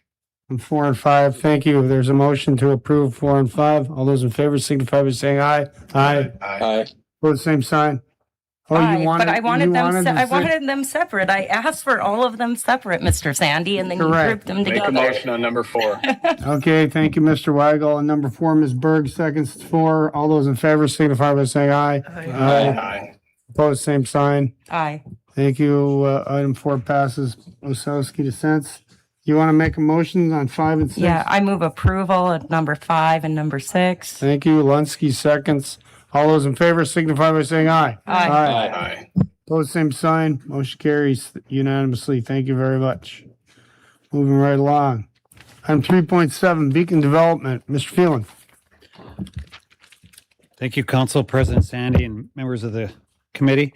I'll go over the recommendations here. We do have 4 recommendations for you today, and I'll go over kind of summarize the project thereafter. We do have a representative from Baker Tilly that is on right now. Steve Scharf is on. And so, number 1 is to terminate the Epic Companies development agreement to include the 25-year tax increment financing revenue bond financing and public plaza and return the TIF revenue bond property tax proceeds to the respective local taxing entities. That's motion number 1. Number 2, to preliminary approve a 5-year 100% pilot for the first 2 Beacon buildings, and those are named the 1923 building and Spirit, and an 8-year 100% Renaissance Zone incentive for the 3rd building. And to set the City Council public hearing for Monday, July 6, 2026. Number 3 is do not proceed with the Beacon Public Plaza with any City of Grand Forks ownership and capital and operation maintenance costs. And number 4 is subject to City Attorney final review and approval. That's our recommendation in front of you. And if I could give you an overview, for those that weren't here in 2020, so the City Council approved a development agreement that we're asking you to terminate. That development agreement was with Epic Companies, and it was set up similar to what we have today. We wanted 3 7-story buildings. Those 3 buildings would have 2 floors of commercial. As we go through the project, those 3 buildings have changed a little bit. It would have a public plaza with a support space, parking lot, as part of that particular development. At the time, Epic had a events company, and their intent was to operate and maintain the public plaza and program the space. So essentially, that was set up where the city would go out under an 80-20 split. So 80% of that revenue bond, that TIF revenue bond, was going to help for the vast majority pay for that public plaza. And at the time, we estimated that revenue bond was going to be in and around, we'll say, between 5 and 7 million, based upon what the value of those 3 buildings were. The other thing that Epic was going to do is that they were going to gain revenues from operating that public plaza, but they were also going to provide fees to that commercial space that I spoke of to help offset any of the operating deficits for that public plaza.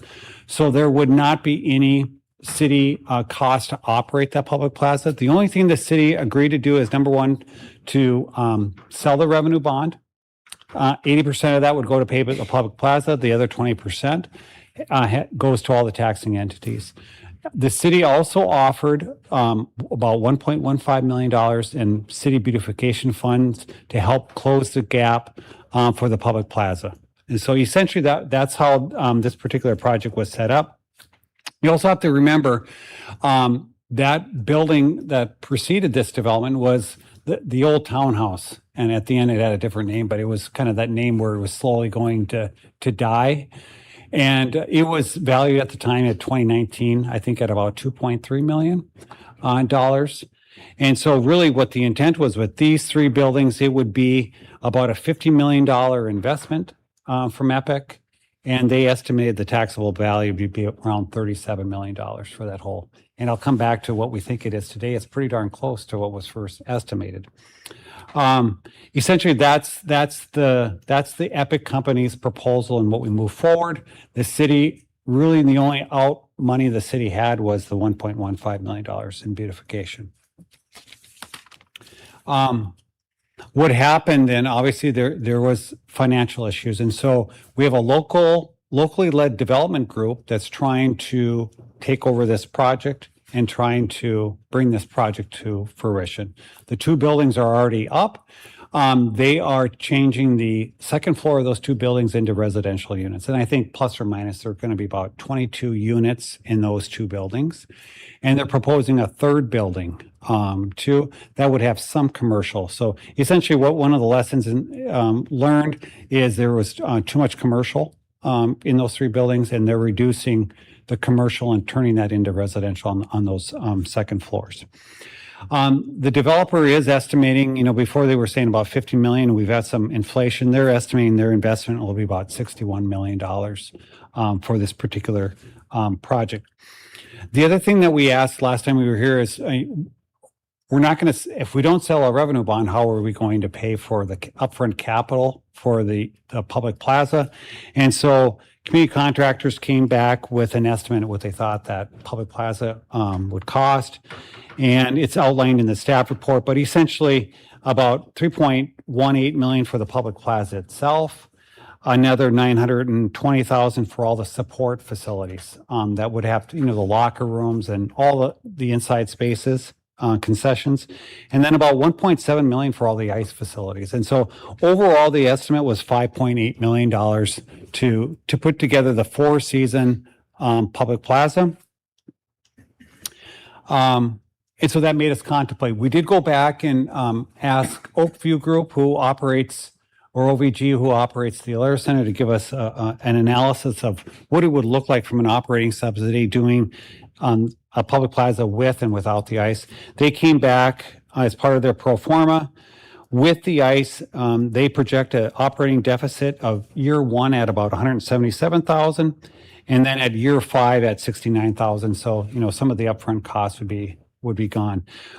Without the ice, they project a higher subsidy needed. Year 1 would be about $224,000, and then in year 5, $163,000.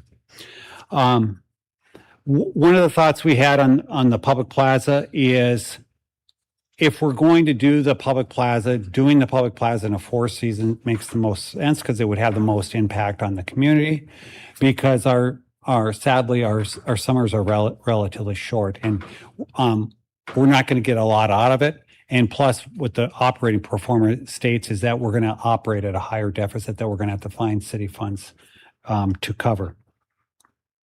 We won't have any developer fees that will come back that will help offset that deficit too. And so those are all the things that kind of went into our thinking and our recommendation of why we're asking for what we're asking. We think the project is still a really good project. It's providing a lot of housing. It's going to provide a significant economic and community impact, not only in our downtown, but in our city.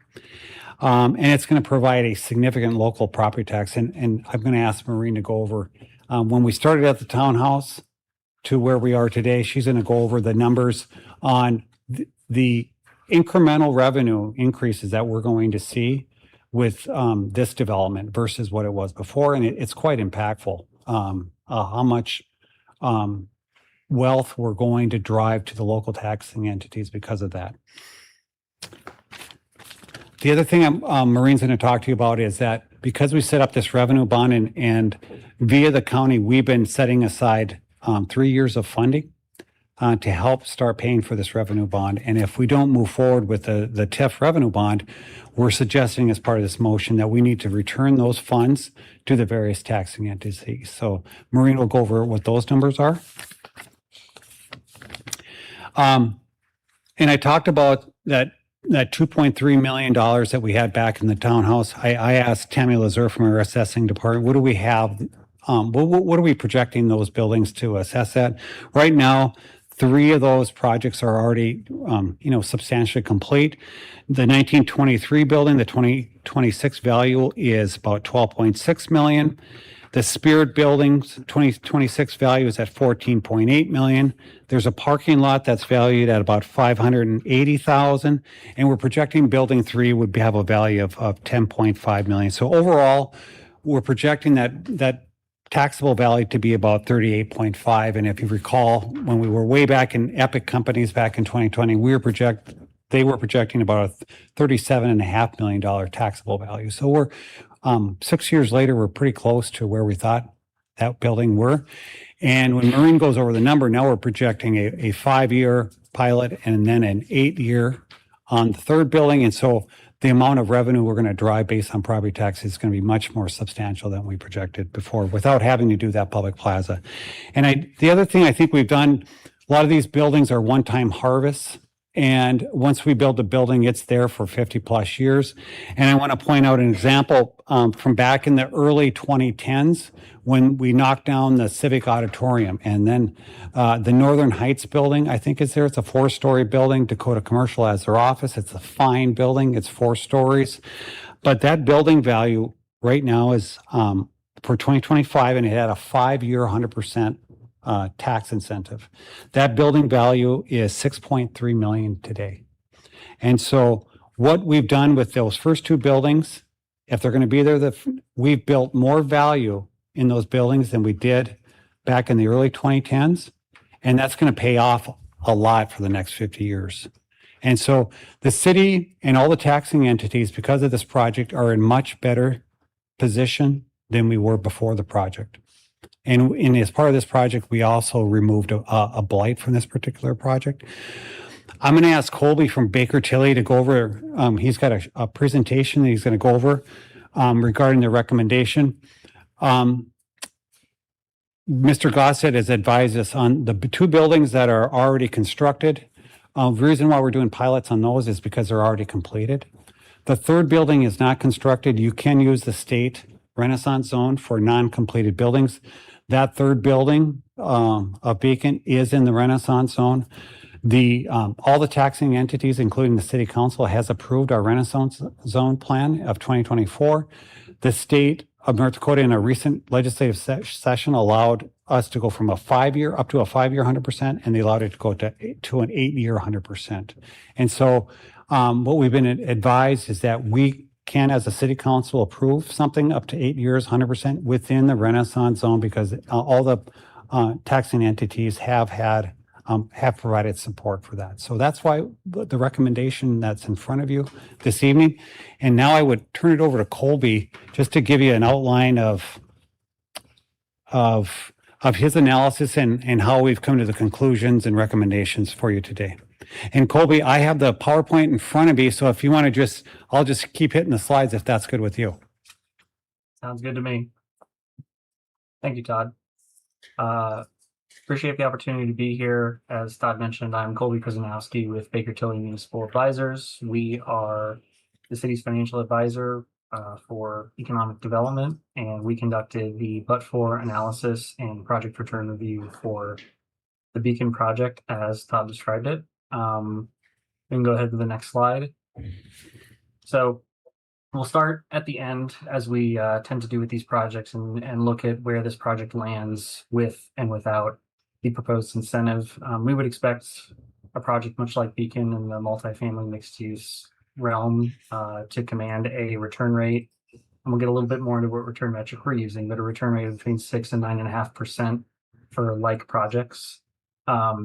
Without the incentive, the project is hovering around 1% with some very realistic assumptions baked into our analysis. With the proposed incentive, again, that 5-year for the 2 existing buildings and the 8-year Renaissance zone abatement for the 3rd building at about 2.1% return. We would note this is far below what we would expect in the market range, and we did quite a bit of review and analysis to understand exactly what's driving this. We can go to the next slide. So for the project, I won't spend too much time because I think that there was a good introduction from city staff on this project, but the development is the 2 existing buildings plus a proposed 3rd building with a combination of residential and commercial uses. We can go to the next slide. The requested incentive between the 5-year abatement and the 8-year abatement for the new building has a combined gross value of about $5 million with a net present value of about $4 million. We use the net present value to understand how the time value of money for this cash flow incentive factors into the project.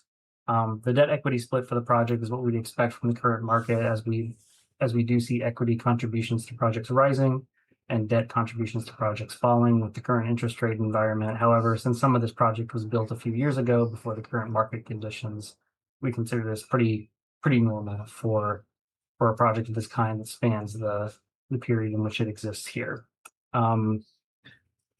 We will go ahead and go to the next slide. So we're here to discuss a but-for analysis. Baker Tilly has a specific approach to this analysis, and I think it's useful to introduce sort of how we evaluate these projects and what we're considering part of our but-for analysis. Firstly, the purpose is to answer the question, would the project proceed in the current market but for the incentive that has been requested by the applicant team? We understand that this project has some other unique challenges factored into it. We do try to sensitize our analysis to understand exactly everything that is going on in the project and be able to answer this question with as much nuance as possible. With respect to the scope, this analysis discussed the project finances from an investor perspective. Whether a project proceeds in the current market is largely up to will investors contribute equity to it and will a bank underwrite the project, and does it generate a return that would be viable in a market as it currently is. As for outcomes, I note hypothetical sale, but outcomes are broad across a number of areas. When we discuss outcomes in this process, we do forecast, we do estimate, but we have to go into this process with the understanding that the outcomes will likely be different from what we've estimated here. We're using the best knowledge available to us and the best data available to us to evaluate the project as it is today. And for the sake of both the city and the applicant team, ideally the project is sustainable and potentially even more successful than what is shown here, though we do try to understand within a band of understanding what the project looks like under a number of different circumstances. And we'll get a little bit more into some of these estimates as we get through the analysis.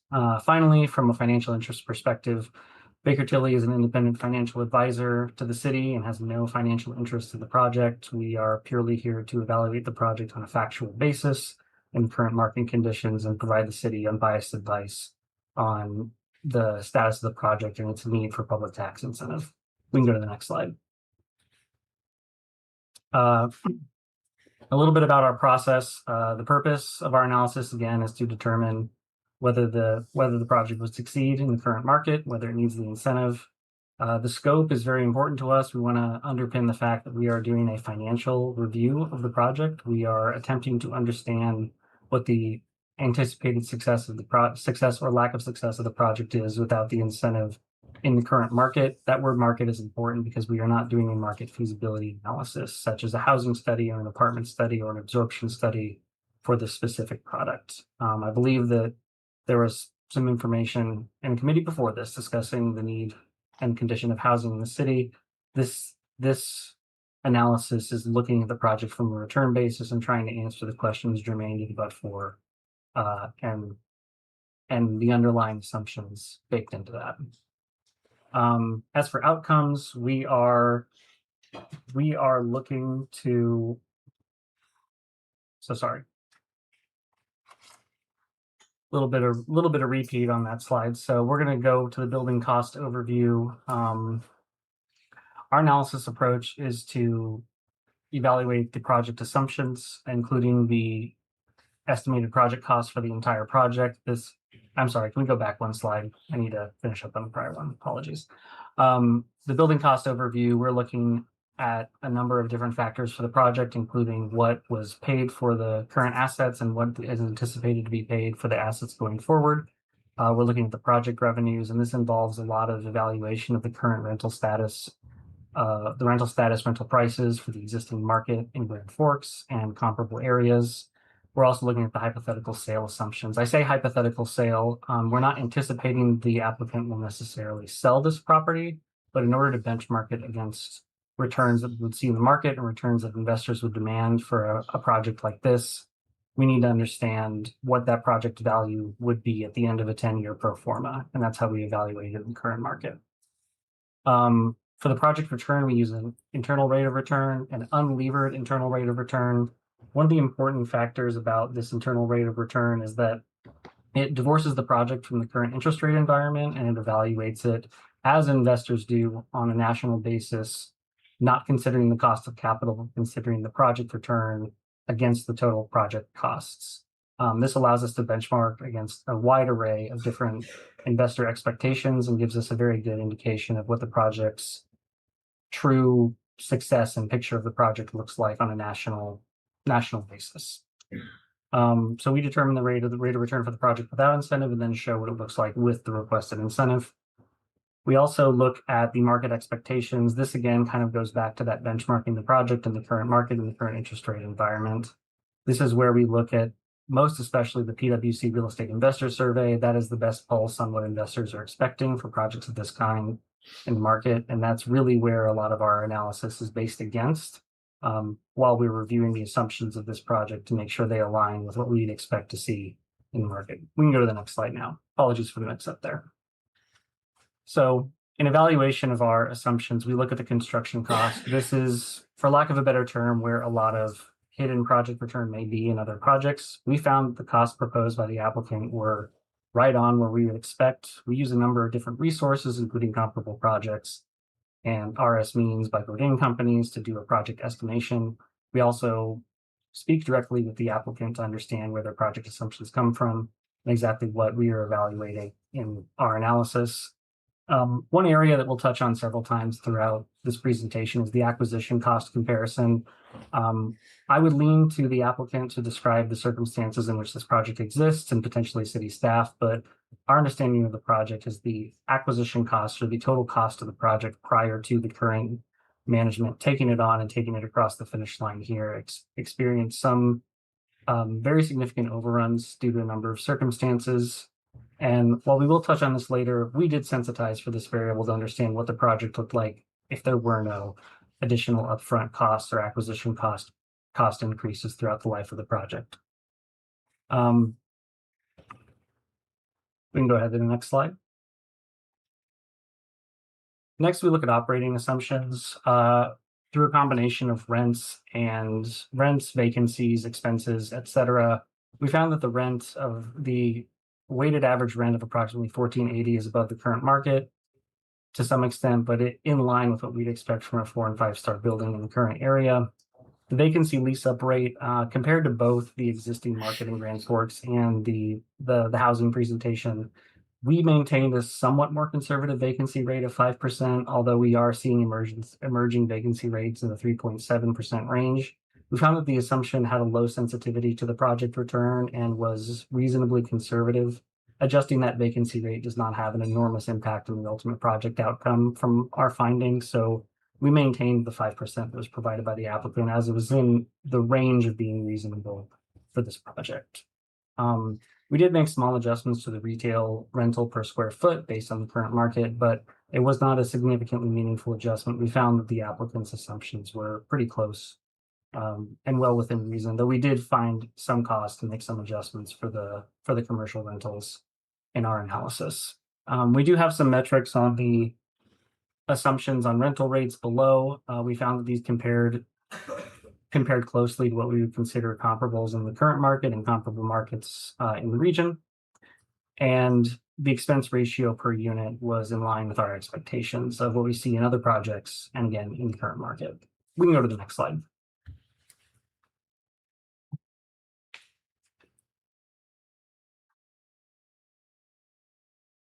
So there's a little bit to unpack here. We want to spend some time on the internal rate of return. Understanding the unique circumstances of this project, we found that the internal rate of return was 1% without any incentive. It was 2.1 with additional incentive. That points to a few things. Obviously, there is an assumption that is beyond what we would consider to be normal in the current market. That was the upfront and acquisition costs we mentioned. So the natural question for Baker Tilly is if the project was built, furnished, and operated in what we'd expect as a normal market cost, would there still be a need for incentive?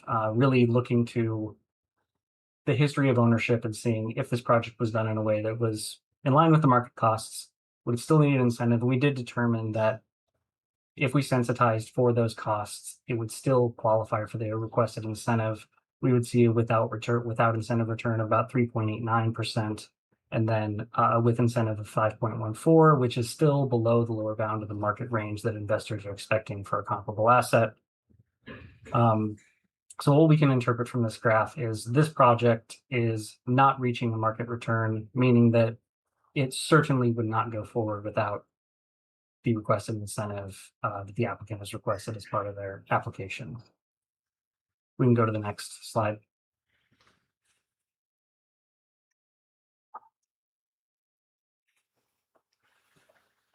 The conclusions of our analysis pointed to a few things. Obviously, we considered and sensitized the cost of the project.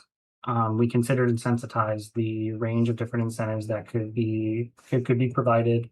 We did some sensitization for the revenue growth and operating growth concerns. The primary constraint for this project is its history and the cost of the initial portions of the project, of the anticipated cost of the new portion, which the new portion we found to be in line. The old portions had elevated costs.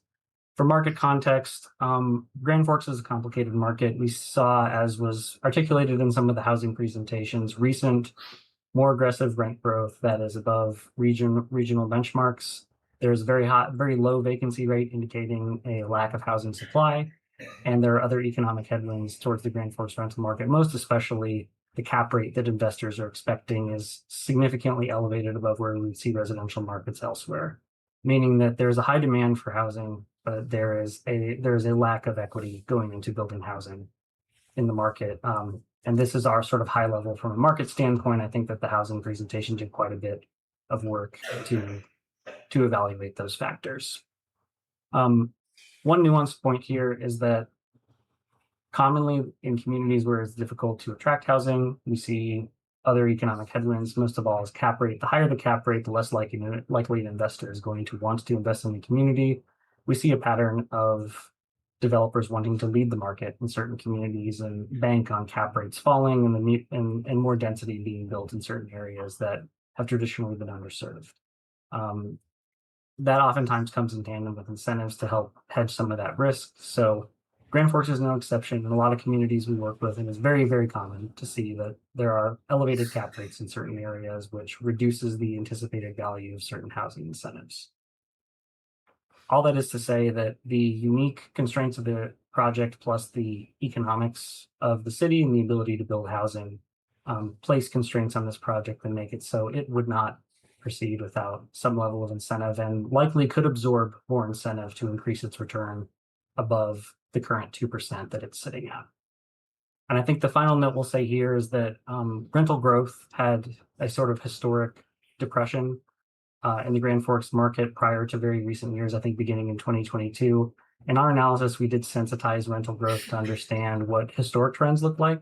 But even when increasing rental growth above where we had in our analysis, there was still a significant gap present in the project.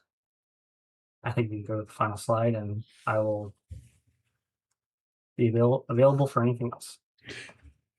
Council President, maybe I'll have Maureen go over her two financial pieces, please.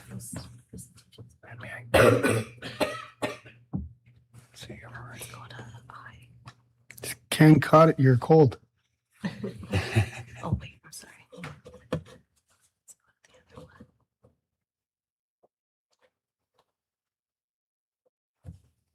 Oh, thank you. Thank you, Todd. President Sandy, members of the committee. So what we wanted to display here was just looking forward. What would this project look like with what's currently being before you tonight as compared to before there was a development here when it was a hotel.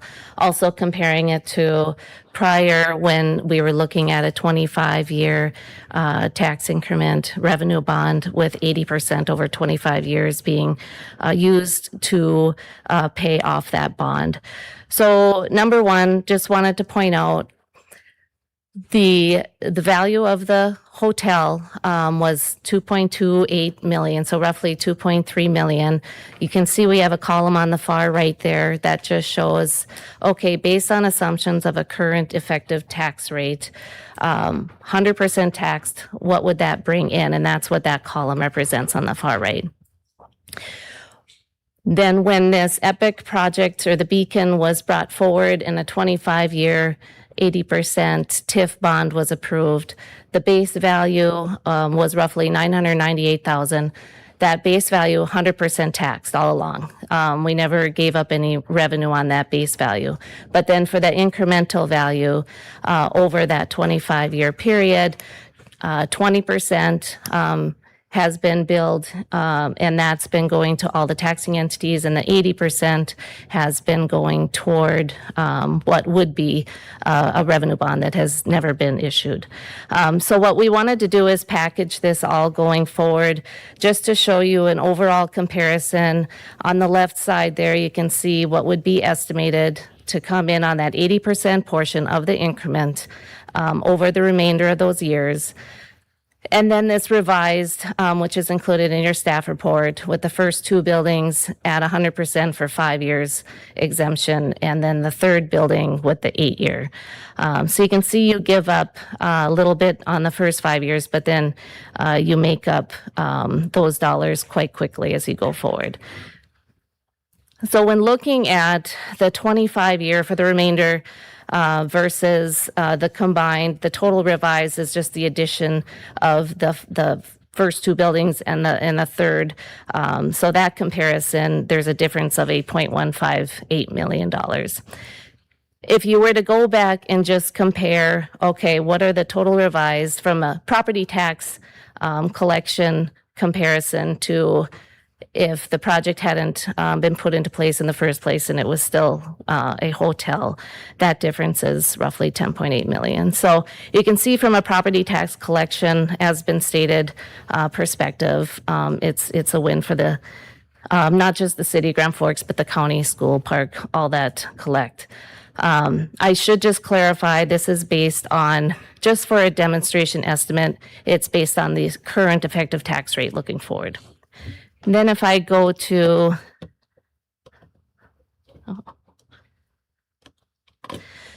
what's been billed to date, looking at that, so it's been 3 years. You can see the total billed is $850,000. That's for the 80% once again of the increment. The 20% has already gone to the taxing entities of that incremental value, plus 100% of the base value. But this 80% portion, what I did was then I looked at each year and the mill levy split per each year, and what is that split? And so we broke it out by the different taxing entities. And then you can see by year, if the 25-year agreement were to be terminated, these funds would go back to those taxing entities. But I'm here if you have any questions. Maybe finally, Council President Sandy, if Dan wouldn't mind kind of concluding where we're at from a legal perspective. Ms. Gusted, thank you. Sure. Well, there are a number of provisions within the amended development agreement. First and foremost is the public plaza was supposed to be developed and turned over to us by now. I think there was some maybe discussion about assigning this agreement to the new developers, but there were provisions in there that they just didn't find to be acceptable to assume. So we can't even issue the bonds right now because some of the various conditions just can't be satisfied. I have done some additional title search of the various parcels. They remained the same from the title search that I did back in 2024, where an entity called Beacon East Real Estate owns the parking lot on the east side, owns the east building. An entity called Beacon Land Holdings LLC owns the plaza and where the third building would be located. And then an entity called Beacon NW Real Estate Holdings LLC is the owner of the west building. With respect to Beacon Land Holdings LLC, the North Dakota Secretary of State's office shows that it's inactive and was presumably involuntarily dissolved. The entity Epic Holdings 2 LLC and Epic Management LLC, who has no ownership interest in this property but were parties to the development agreement, they're still active and in good standing with North Dakota Secretary of State's office. A gentleman named Keenan Birding is the registered agent for those two entities. As far as Beacon East Real Estate Holdings LLC and Beacon NW Real Estate Holdings LLC that own the two buildings, the registered agent is listed as Kevin Ritterman, which is consistent with what we've been hearing is the local group kind of took over those two entities at this point. So I think there's a basis for the termination because one of the default provisions is that if you don't comply with the terms and conditions of this agreement, that's a default, and the remedies is the termination of the agreement itself. So that's where things lie as far as the TIF agreement is concerned.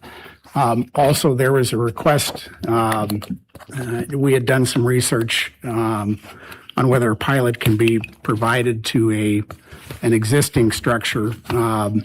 And there's actually a North Dakota Attorney General's opinion dating back to 2003, where there was a request about construction of a building that had already started and whether a tax exemption could be provided under 4057.1-03, which is the first subsection for tax exemption. And the Attorney General at that point stated that, no, you can't because the construction has already started, and made the distinguishing feature, again, the difference between a tax exemption versus payment in lieu, and concluded that and advised that a pilot would be available, stating there is no requirement that payments in lieu of taxes be granted prior to beginning construction or prior to occupancy of an existing structure. Thus, payments in lieu of taxes in this case may be a way for the city to provide a form of assistance to the applicant free of some of the restrictions that accompany property tax exemptions. Kind of the theme that I've been talking about and actually citing to the legislative history, the distinguishing feature between property tax exemptions and payment in lieu. And so we've concluded that the two buildings can if the council approved it, would be eligible for a pilot under those Attorney General's opinions. And then also with respect to the rent zone, the question was posed as to whether you can go to 8 years without having to go to the school district and the county. I know that same question was posed to the State Department of Commerce, and they concluded the same. My office also looked at the statute. There was an AG's opinion back in 2017 regarding community support, and that then prompted some legislative changes. And so we've concluded that the 8 years can be provided by the City Council for that Building 3. So that's the update that I have from a legal standpoint on the project. Council President Standing, that's our extent of our presentation. Thank you, Mr. Phelan. Ms. Lansky? I need to be asked to be recused from this vote. Because you have a conflict of interest? Yes, my husband and I invested in. See, thank you. Is there a motion? I motion that Ms. Lunsky can vote. And there's a second by Berg. Knowing that she shouldn't vote, I'm going to vote against that motion personally. Just letting everyone know. Any other comments? Hearing none, all those in favor signify by saying aye. Opposed, same sign. Aye. Aye. Motion fails unanimously. Thank you. Ms. Linsky's recused. Comments, thoughts? I have a question. The financial analysis was by Baker Tilly was great, almost way more than I could comprehend in one sitting. And Ms. Dorset provided a great graphic of how this opportunity would definitely be more beneficial to us than the 80, 20, 25-year TIF agreement. This also assumes that the third building's built today. And so is there a plan of when that building's going to be built? The third building? Could I ask Mr. Ritter Certainly. to ask that answer? Yeah. Or Mr. Tweeten, whomever.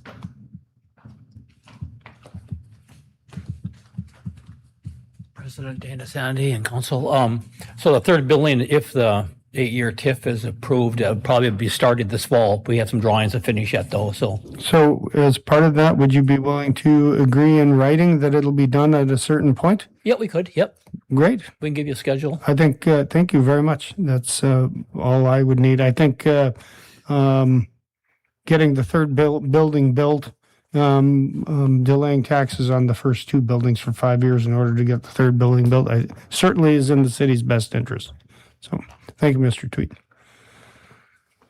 But that's, of course, just my opinion.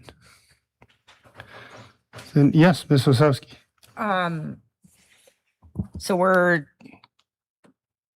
for number 3, we are voting to not proceed with having any type of anything to do with the Center Plaza, correct? Council President Sandy and Councilmember Osowski.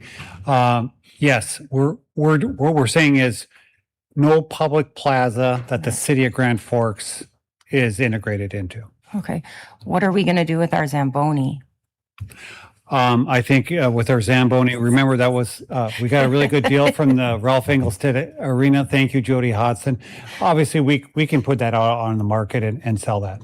You just post those on Craigslist or what? We probably do our gov deals so we could have a wide net out there. All right. I'm still going to request that we take each one of the 4 items separately, please. Great. No problem. Are there any other thoughts or motions? We could be here all night, I guess. And Mr. Veen, do you have an opinion? Thank you, Mr. Veen. Is there a second? By Berg, thank you. So that is to terminate the Epic Company's development agreement to include 25-year tax increment financing revenue bond. Any comments? Hearing none. All those in favor signify by saying aye. Aye. Aye. Opposed, same sign. Motion carries unanimously. Is there a motion to preliminarily approve the 5-year pilot for the first 2 buildings and the 8-year Renaissance zone for the 3rd building? Moved by Berg. Is there a second? Second. Second by Veen. Thank you. Further comment? Hearing none. All those in favor signify by saying aye. Aye. Aye. Opposed, same sign. Aye. Motion carries. Wasowski assents. Item 3, not proceeding with the Bacon Public Plaza with any city of Grand Forks. Do you actually need a motion on that, Mr. Phelan? Yes. I move approval. Okay, moved by Osowski, second by Berg. Further comments? Hearing none. All those in favor signify by saying aye. Aye. Aye. Opposed, same sign. Motion carries unanimously. I move approval for number 4. Our fine attorney can review. Thank you, Ms. Osowski, and second by Berg. All those in favor signify by saying aye. Aye. Aye. Opposed, same sign. Motion carries unanimously. Thank you. City council members, items for discussion. Ms. Osowski, anything this evening? No, I just hope that everybody is enjoying the nice warm weather that we have waited so long for here in Grand Forks. Yep. Ms. Berg? Ms. Lansky? Mr. Veen? Mr. Friedel, anything for the good of the order? No, Vice President Weigel? No, thank you. I just had 2 things. First of all, we had our first housing committee meeting today after at 4:00. Went a little long till about 5:15. It should be available on the city's YouTube channel. Mr. Phelan, is that accurate? Facebook? We'll try to do both. Yeah, great. Thank you. And so that'll be available. It was a good discussion. Mr. Schell provided a lot of research that was sponsored by the Chamber and the Economic Development Corporation. So lots of good information related to the current housing situation in our community. And lastly, I'd like to thank Ms. Rosassen and all of our new leaders that came and spoke, did public speaking. And as you might know, I'm a very proud dad. So, is there a motion move adjournment. moved by Osowski, second by Berg? All those in favor signify by saying aye. Aye. Aye. Opposed, same sign. We're adjourned. Thank you.